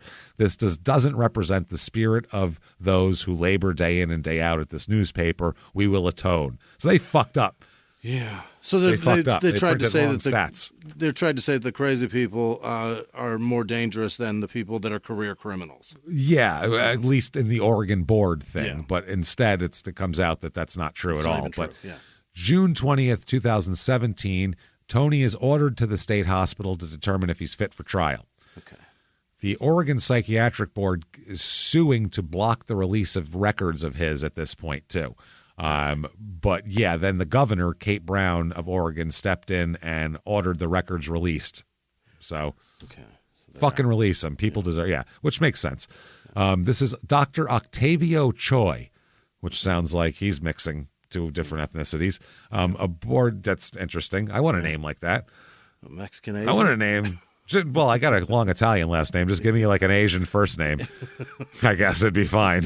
Yeah. You know, give me. They call Pietragallo. me Kim Pietragallo. I'll be. I don't care. That's fine. So this guy's a board-certified forensic psychiatrist and director of the Oregon State Hospital's Forensic Evaluation Service. Okay. Fuck. Imagine having to tell everyone that. What do you do for a living? No. Okay, hold on. It's complicated. Just look at my card. I can't. Yeah. It's just a lot. Read this. He made a 37-page report on Tony's mental state and sent it to the court.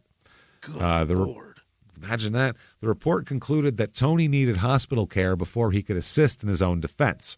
He wrote that he had based his conclusions on a 6-hour interview of Tony in September 2017 and thousands of pages of mental health and legal records. Choi found that Tony had attempted to exaggerate impairment for the purpose of a favorable outcome, presumably so he would be sent to the hospital. He cast doubt on Tony's claim that he was hearing voices, noting the time when he went in front of the board and said that's all bullshit. So they said that Tony provided highly inconsistent accounts of these voices and when they started. They said when he would be pressed about the voices, he would become quite angry. Yeah. So anyway, in September 2017, 8 months after the murder, this Choi guy, re-interviews him again and kind of, has the same thought here. During the interview, Tony once again claimed to have heard voices since his mother's death. The first time he said he was fishing at the edge of a creek on his uncle's farm when he was 6, and a voice which sounded like his mother softly whispered Anthony to him. Oh my God. He thought it might have been his aunt calling from the house, but when he ran to the house to check, it was empty. No one was there. He said the voices continued into adulthood. Sometimes it would be his mother gently telling him, "You'll be all right, you'll be okay." But he said then there were other voices coming from the outside that were loud and critical. He said they yell at me and everything. They're like, he said, quote, "They're like assholes." We have never, ever heard someone describe their fucking delusional head voices as like assholes. Assholes, man. They're like assholes. That is fucking names and shit. He also believed that the staff at the hospital he went to for his injuries after the accident had inserted a metal device into his neck which connected to a cord that ran up to his brain. Mm-hmm. Broadcast my thoughts. Well, he said since then his memories have been wiped clean. Okay. That's what happened. Yeah. Most recently, he suspected that a lieutenant at the county jail could read his thoughts. They said, "Why do you think that?" He said, "Well, because the voices are telling me that she can read my thoughts." Okay. Well, that'll do it. That will do it here. So January 11th, 2018. Is he competent now? Yes. Maybe? He has been. Well, Choi says this guy has, almost certainly told lots of lies to get to the point he's at now. There are lots of tests and things you can do to kind of back up your intuition, but in the end, it's kind of a gut feeling. Right. They said he's not fit to help in his own defense. Okay. So he's not fit. Susan and Bud, Anita's parents, they said, because in this, by the way, he's brought into these hearings, he looks insane. Yeah. He's got a big beard. He's got bald in the middle with crazy hair. Right. He's in a wheelchair, all slumped over, won't look up at anything. Yeah. And the father, Bud, said, quote, he sure looked crazy. I mean, just based on looks.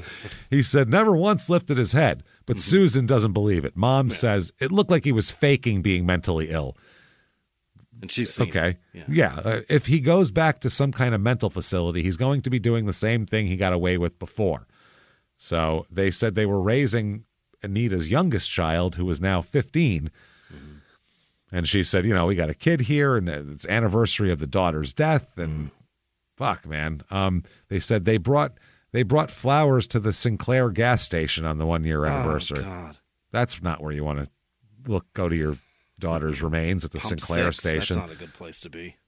No, she said, when I walked in, the clerk just gave me a great big hug. She had wanted to call me, but just didn't know what to say. A lot of people just don't know what to say. Why was okay. 2018, he still doesn't want to go to trial. He says he's had too lousy of a childhood to go to trial. That's crazy. Yeah. Samesies, man. That's what I mean. It was rough. It was shitty. I feel like I could do anything now. Defense attorney said they combed through his past and they found a life of abuse and neglect, and his mother was murdered, and all this type of shit here. He said that he's so damaged he's unable to defend himself, and what are you going to do here with this fucking guy? He's a mess. So 2018, he ordered again to determine if he's fit for trial. This keeps going on and on and on. And they keep talking about the unreliability of Mr. Montwheeler's self-reported history. Yeah. Yeah, and then they say there's no clear, no-brainer path. When he does say he doesn't know or doesn't understand, is that reliable or not? Right, and that's the other part. That's what we're asking you, motherfucker. You went to school for this. I'm a jerk-off comedian who dropped out in the 12th grade. I don't fucking know. You tell us. But he's so unreliable. How do you believe any of the bullshit that he says? Yeah. Apart from, my dad killed my mom. We know that's true, but what the fuck else are we supposed to take into account as truth? He's such a bullshitter. And you stabbed him in the fucking neck. And I can tolerate the smell of onions. That's the only things we can know for sure here. So they said he should be properly considered highly dangerous and thus would be inappropriate for community-based restoration, Choi said.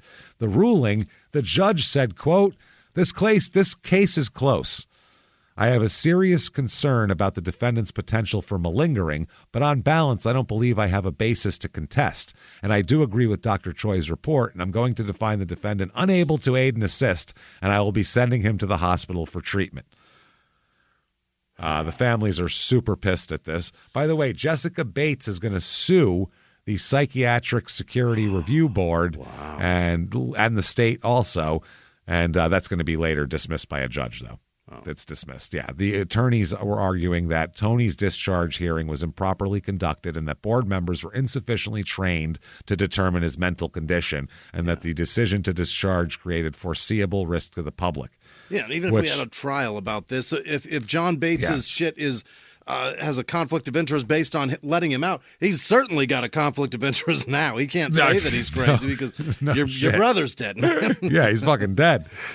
So the judge ruled that there's no evidence of the PSRB board misconduct or impropriety, and it was not reasonably foreseeable that upon discharge that he would be involved in an auto collision with the Bates. There's no way to see that because that was not part of the whole thing. I was running away from something else. So they did that. Now, December 19th, 2018, the state hospital reports him fit for trial. Wow. He's ready. Wow. Next month, the judge declares him all spiffed up, ready to go. His little bow tie is straight, and he's ready to fucking get rock and roll here. Let's get after it. He pleads not guilty to all charges. Mm-hmm. I am not guilty. I didn't do any of this shit. So I didn't do anything. So that's February 22nd. By February 26th, he has changed his fucking mind. What does he want to plead to?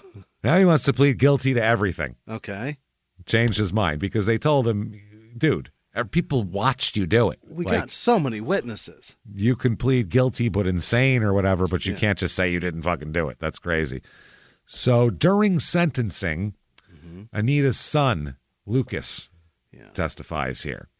And he said, all I can do is pray for your tormented soul. That's what he told him. Yeah. The sister here gets on the stand. This is Anita's sister. And they painted they have to make like a human being out of her. Right. This is who my sister was, so you can know what it's worth, so they can sentence him. So they said they, talked about her joys, her family, and dinners, and animals, and reading, and even taking a long bath and shit like that. Just little things. They said she likes saltwater taffy and making homemade cookies. Yeah. And then she said the cookies often came with colorful sprinkles on top. And this is a quote. Anita loves sprinkles. This isn't a criminal trial to determine the length of a man's sentence. Anita loves sprinkles. Yeah. And I think that says a lot about a person, how you feel about sprinkles. Can we a lot about, I mean, I was going to say. It's an interesting thing to say.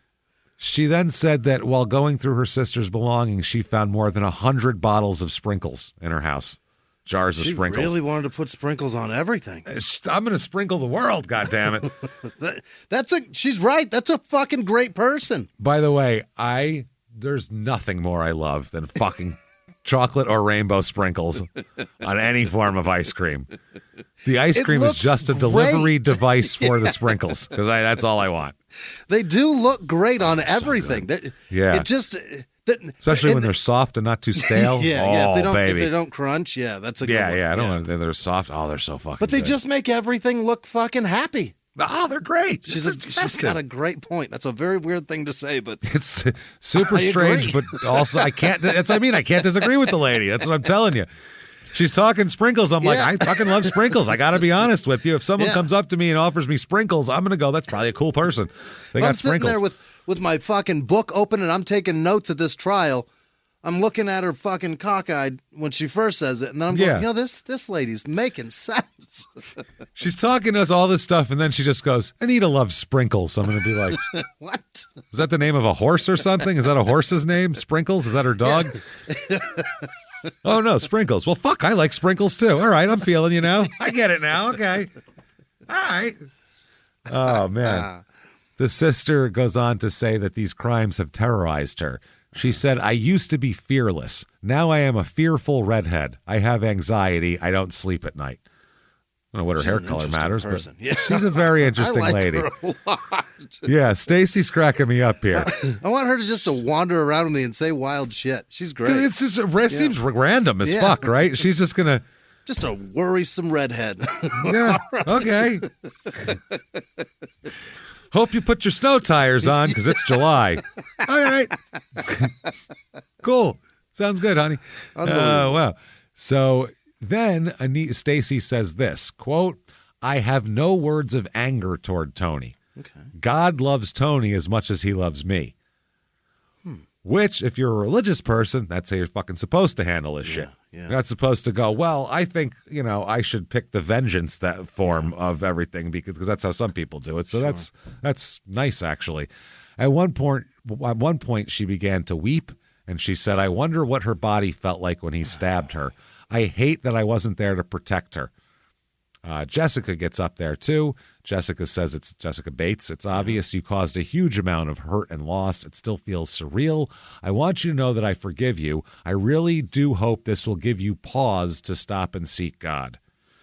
She said, never in a million years did I dream I'd be married to someone so wonderful and have 5 children. I didn't want to lose David so early. And then... she looked at Tony and said, I want you to know, Anthony, from my lips, I forgive you. Wow. Which is, I'm saying, that's That's the right way to do it. I mean, there's a right way and there's a fucking right way. That's torturous shit to hear, though, as somebody that's guilty and you're about to be. And you're still, you can't even be like, oh, well, fuck you too then. You can't even do that. You know? You cut someone off in traffic and they fucking stop, go like this and then wave at you. And you go, well, fuck. All right, well, I can't even yell at this person now. Yeah, I forgive you. Now go do all the time that they're about to give you. That's a... Fuck, that's a burner. I'm not even mad at you, so have a good life. No. Their son got up there also, the Bates' son, and he said he said that he couldn't put it into words and all of that. They got a nephew of David's, and he said David was a great man in so many ways. There wasn't anything David wouldn't have done for someone, and all of that. The prosecutor here, Dave Goldthorpe is his name. He said there's no punishment under the laws of the state of Oregon harsh enough for Anthony Montwheeler. No amount of time in prison could ever even come close to making these families whole after what he did to them. He then called him evil. And he said, our purpose, he said, even if he gets up for parole someday, he said, I'll be there. The families will be there. He said, our purpose will be to make sure the defendant never again walks this earth a free man. Yeah. He said he should disappear into history, his legacy being one of jealousy, abuse, of greed, of deception, of evil. And after today, Malheur County and these families' legacies will be that they fought against evil and that we locked it away where it will never again harm an innocent member of our society. Oh, boy. He fucking threw the mic down. That's not even a drop. He fucking bashed him in the forehead with it afterwards. It's useless after this. Then he said he is abusive. He's a horrible human being. A horrible human being. Yeah. And his face should never be seen by any of these good people who have spoken to you today. Okay. Wow. Tony gets up and speaks. Oh, what? Yeah, what are you going to do? I mean, fuck. Start just spouting crazy shit. Broccoli cheddar soup's in my pants. I got it everywhere. Who wants a scoop? What do you say? He said, I can't express the right words of sorrow. I have caused too much pain. To say I am sorry isn't nearly enough. Yikes. Now, this is under the plea deal. There's a plea agreement for this here. You, sir, may fuck off. Life sentence for killing Anita, but eligible for parole in 25 years. Okay. So when he's 78. When he's 78. He would, though, when he was paroled for that, he will have to serve another 10 years of the 20-year sentence that he's been agreed to for Bates. So he's looking at least 35 years without parole. He would also then get a 3-year sentence for injuring Jessica Bates, which would be served as well. So 38. He's 38 years at least until parole. He's got. Oh, so that's and he's got to be paroled on the first murder before he can start that other time. Yeah, yes, he has to actually be paroled, which, I mean, that could be when he's 85, and then they go, oh, yeah, another 10 years, turn it around, asshole. So, apparently the families of Anita Harmon and David Bates had sued the state and the parole and the board. They sued him for $3.75 million for the negligence, and it didn't work there as well. And so he is in prison as we speak right now. Yeah. Thank fuck for that. No kidding. He's put away, and I don't know. I mean, here's a guy who, what can you say? Because he's obviously crazy. He's obviously mentally ill. He's mentally ill. He's sick. He's a sick man. But does he not know right from wrong? Because that's the law's definition. I think he knows. I think he knows, yeah. Can he control himself? Possibly not. He can. But he knows the difference between right and wrong. So I think that's the problem, is that he's mentally ill enough to have a dangerous personality, and I don't think he knows how to control it. Therefore, we can't ever let that man out. And he's a con man on top of it. Right. He's conned everybody always, including the board for 20 fucking years and the state and everybody else, so he could get free rent. He's a scumbag. He's a scumbag. If he was any more with it, James, he'd be a danger to the entire country, not just one person close to him.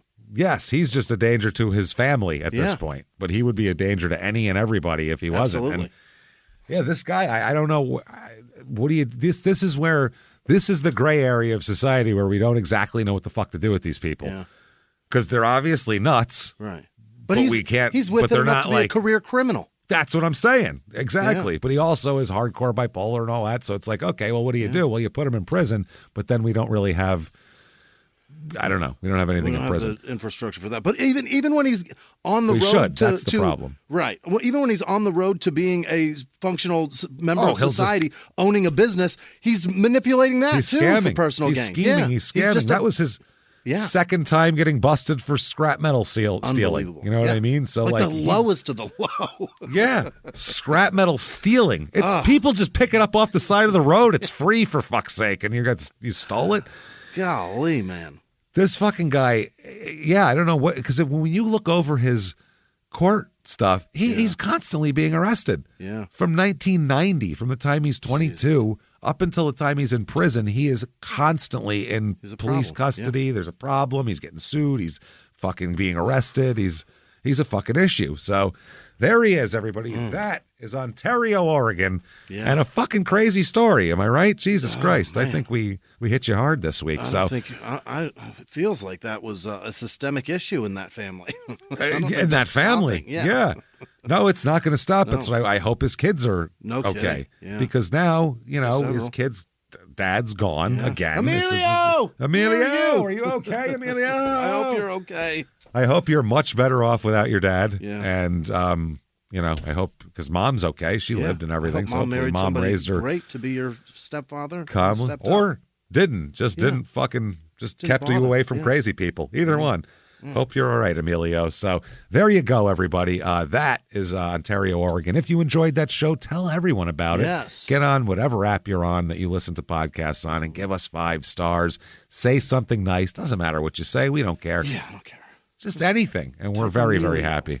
Yeah, Emilio. A lot of O's, though. We require at least 5 O's if you're going to do that. Yeah. So do that and help us out like that. Follow us on social media. We are at Small Town Murder on Instagram. We are at not Crime and Sports. We're at Small Town Pod on Facebook and at Murder Small on Twitter. You also can certainly head over to shutupandgivememurder.com. Oh, yes. Tickets for live shows there, guys. Not only coming up? Also, tons of merch, by the way. New stuff is up all the time. If you haven't looked in a while, tons of new cool shirts up there. But coming up, September 20th is our next show. We got the summer off. And then we're going to be in Minneapolis, which is one of our favorite places to go perform, too. We fucking love Minneapolis, especially in that time before winter. We're going to get like the last not cold yet before winter comes. Yeah. And it's really nice. We have a really good time there. We can't wait. It's at the State Theater, which is this beautiful fucking theater that seems way too nice for us. So before they realize that it's too nice for us and kick us out, get your tickets now. Yeah.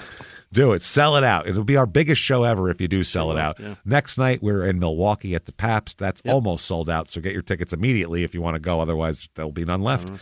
We also have Kansas City. We added more seats, so there's tickets there. Also, Austin, Texas, Oklahoma City.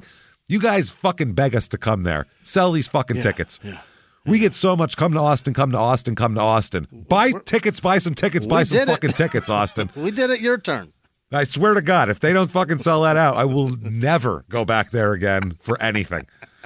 No, I'm just kidding. I'm fucking around. But seriously, get the tickets to Austin. Come to Austin. Come there. Also Boston and New York, too, because those are selling pretty fast, and they're in December. So get your tickets ahead of time on those. Shutupandgivememurder.com. We can't wait for that shit. We're super jacked for it.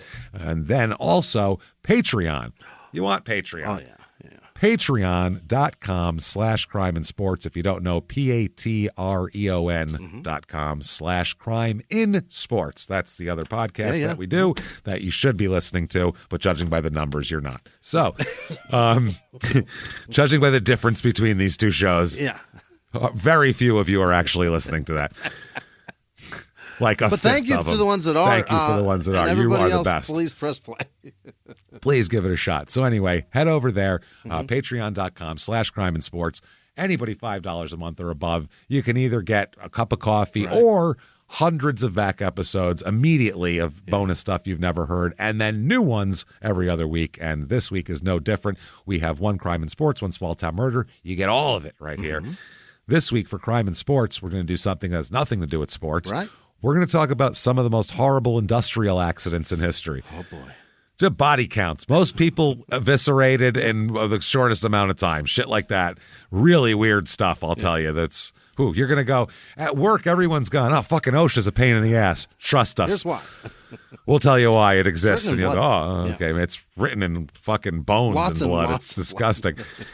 Then for small town murder, we're going to talk about a weird, very weird subject, the cannibal cop. He was a guy in New York City cop about 10 years ago who said he wanted to eat women and do a bunch of shit. Did a lot of like Army Hammer type shit. Right. But he didn't actually eat anybody, so we're wondering, is there charges? Can you be fired? How does that go on? So we'll talk all about that. What is it illegal to want to be a cannibal? It should be. We'll get into all of that. That is patreon.com/crime in sports. And you get a shout out. Yes. When do you get that shout out? Oh. I think it's right fucking now. Jimmie, hit me with the names of the people who would never drive their truck 90 miles an hour head on into us. At least would try not to. Jimmie, hit me with them right fucking now. This week's executive producers are Haley Walls, Raya B. Congrats on cancer surgery. Oh, no. That's wonderful. Oh, did well? I mean, the surgery's bad, Oh, obviously, good. but getting it done and surviving it, good for you, Fuck Ryan. yeah. Good for you. Welcome to the team. Also, Gary Howard, Jen Mink. Jen Mink subscribed twice, I think. She's terrific. Maybe she gifted Jen. someone. Thank you. Maybe, yeah. Jill King Thanks, Gary. and Beverly Morill. Thank you all. Maybe Thank you Meryl? for my I don't present, Gary, as well. I appreciate Oh, yeah. that. What a That was guy. Nice. Thank you, He's Gary. I really being appreciate very you, kind. bro. Yeah, you're a Thank good you. dude, Gary Bear. You really are. Thank you. Stay out of trouble and don't cause problems at the fucking showers at the Lowe's. Don't cause problems at the showers. That's amazing. Other That could be producers. anything. You really left it open vaguely. Is he peeking? What's he doing in there? Whatever Gary, he's what are you doing. doing? Don't do that. Stay out of trouble, brother. Other producers this week are Scarlett Horbeast, happy birthday. Peyton Meadows, Abigail Gathered, donated twice. Thank you, Abigail. Wow, That's very thank you. nice. Kick ass. Janice Hill, Evan Peace, or Pease maybe, Alana Zemmel, Maddie Sturm, Micah Tyler, Nick Weissman, Luke G, Hayden Ferran, I think, Dark Windows Pod, Deb with no last name, Astana Kalash. Oh. Sounds like a dish. David Allen, Leonie Nayland, Tiffany got Herbert, cabbage Hey in it, Bear, I'm maybe? sure. Hair Bear. Hair Yeah, bear. would have lots of Shredded yeah, cabbage. something shredded. Mershaholic and Stroke Malone. All right. I don't know what that is. C and J. CJ, the letters C and J. Thank Brought you, to you CJ. by C&J. John Blake Kearney, Krista Keller, Amy Weinrich, Michelle Mick, and Izzy Garrity. Oh, Michelle, Mick, and Izzy Garrity Bates. Hey, there you go. If your last name is Garrity, I hope you are. Wasn't it Pat? Oh, Pat Garrett, not Garrity. All right, moving on. Rosa Eaton, Quentin McCruden. Bradley Powers, Tina Fogg, Samantha Ron, Angela Shimate, Ashley Roshetsky, Lee Heath, Christopher Ebeling, Liesel Manone, Ben Dover. There he is. The guy exists. So everybody's been writing your name found him. for years. Ben. Yeah. And is Dick Gazinia with him, too? Were they found on the same around here desert island together? Hot Toddy, Matt Gordon, Brooke Whitfield, Robert McNitt, Brittany A., Corey Kavanaugh, Hadley Oberg, Jeremy Randolph, Larissa with no last name, Lucy Roots, Matt Spurgeon, Nick Grillo or Grillot, Michelle O'Brien, Nikki with no last name, Amber Dreyer, Missy Deadlow, Sarah Baker, Petty Killer, Jen with no last name, Mara Catherine, Just Randy, Lauren with no last name, John Ratz, Andrea Bacon, Elizabeth Price, Allison Delotten, Pam Castro, Haley Phillips, Edith Magallanes, Maggie, all right, Wow. Sarcasm Defender, Holly Garner, Seth, Bangy Banghart, Ivan, oh, there he is, Ivana Fukar. Oh, see? That's who's with. Gotcha. It's See, Ivana with Ben. That's I knew what he it had a is. bud there. Yeah, thank you. Yeah, Ivana Fuker. That's what it is. Andrea Mack, Holden Gonzagas. There's also them, too. Oh, nice. From the Hold them Gonzagas tight. family, the whole family. Yeah, I know them. Yuri Volnov, Jeff Doris, Abby Evans, Janet Lunn, maybe, David Inskeep, Myra with no last name, Dale Roberts, Justin Hedgedorn, Ellie Johnson, Robert Wessel, Tanner Murphy, Turhan Jordan Hill, Justin Taft, Stephen Darnell, Jeremy Haas, Sequoia Salazar, Andrew Belts, sorry, Andrew, Marissa M, Kevin Hudson, Roots and All, Michelle Ryan, William Pagor, Janice, Sagnis,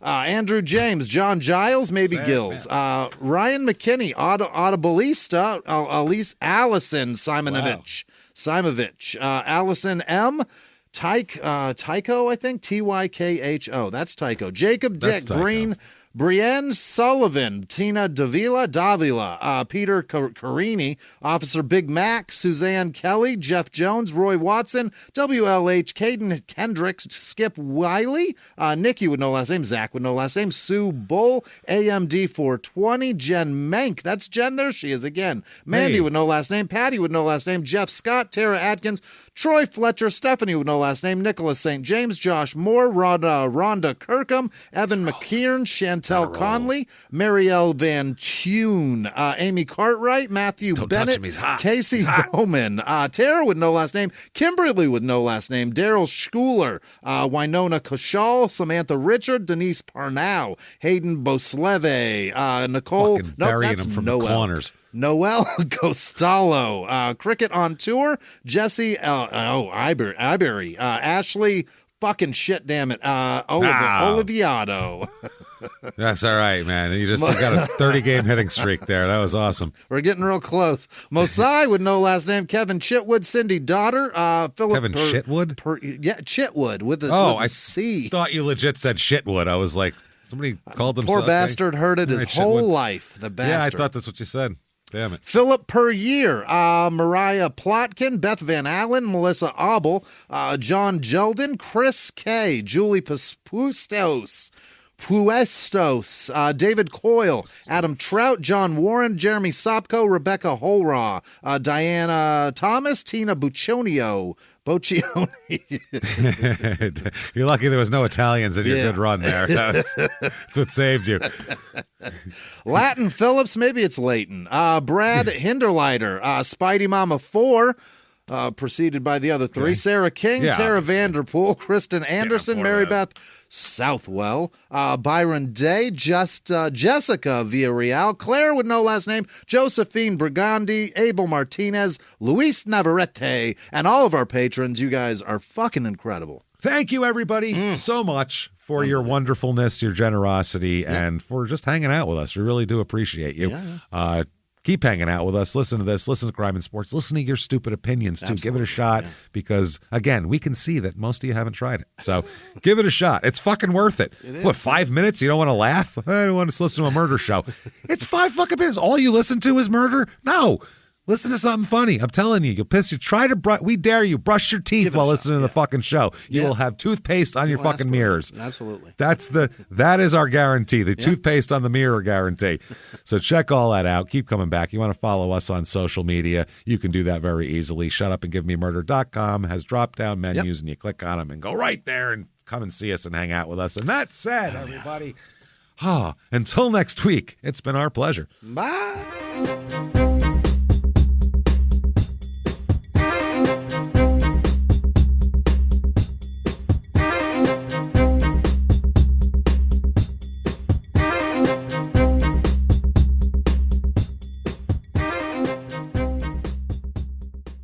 If you like Small Town Murder, you can listen early and ad-free now by joining Wondery Plus in the Wondery app or on Apple Podcasts. Prime members can listen early and ad-free on Amazon Music. Before you go, tell us about yourself by filling out a short survey at Wondery.com/survey.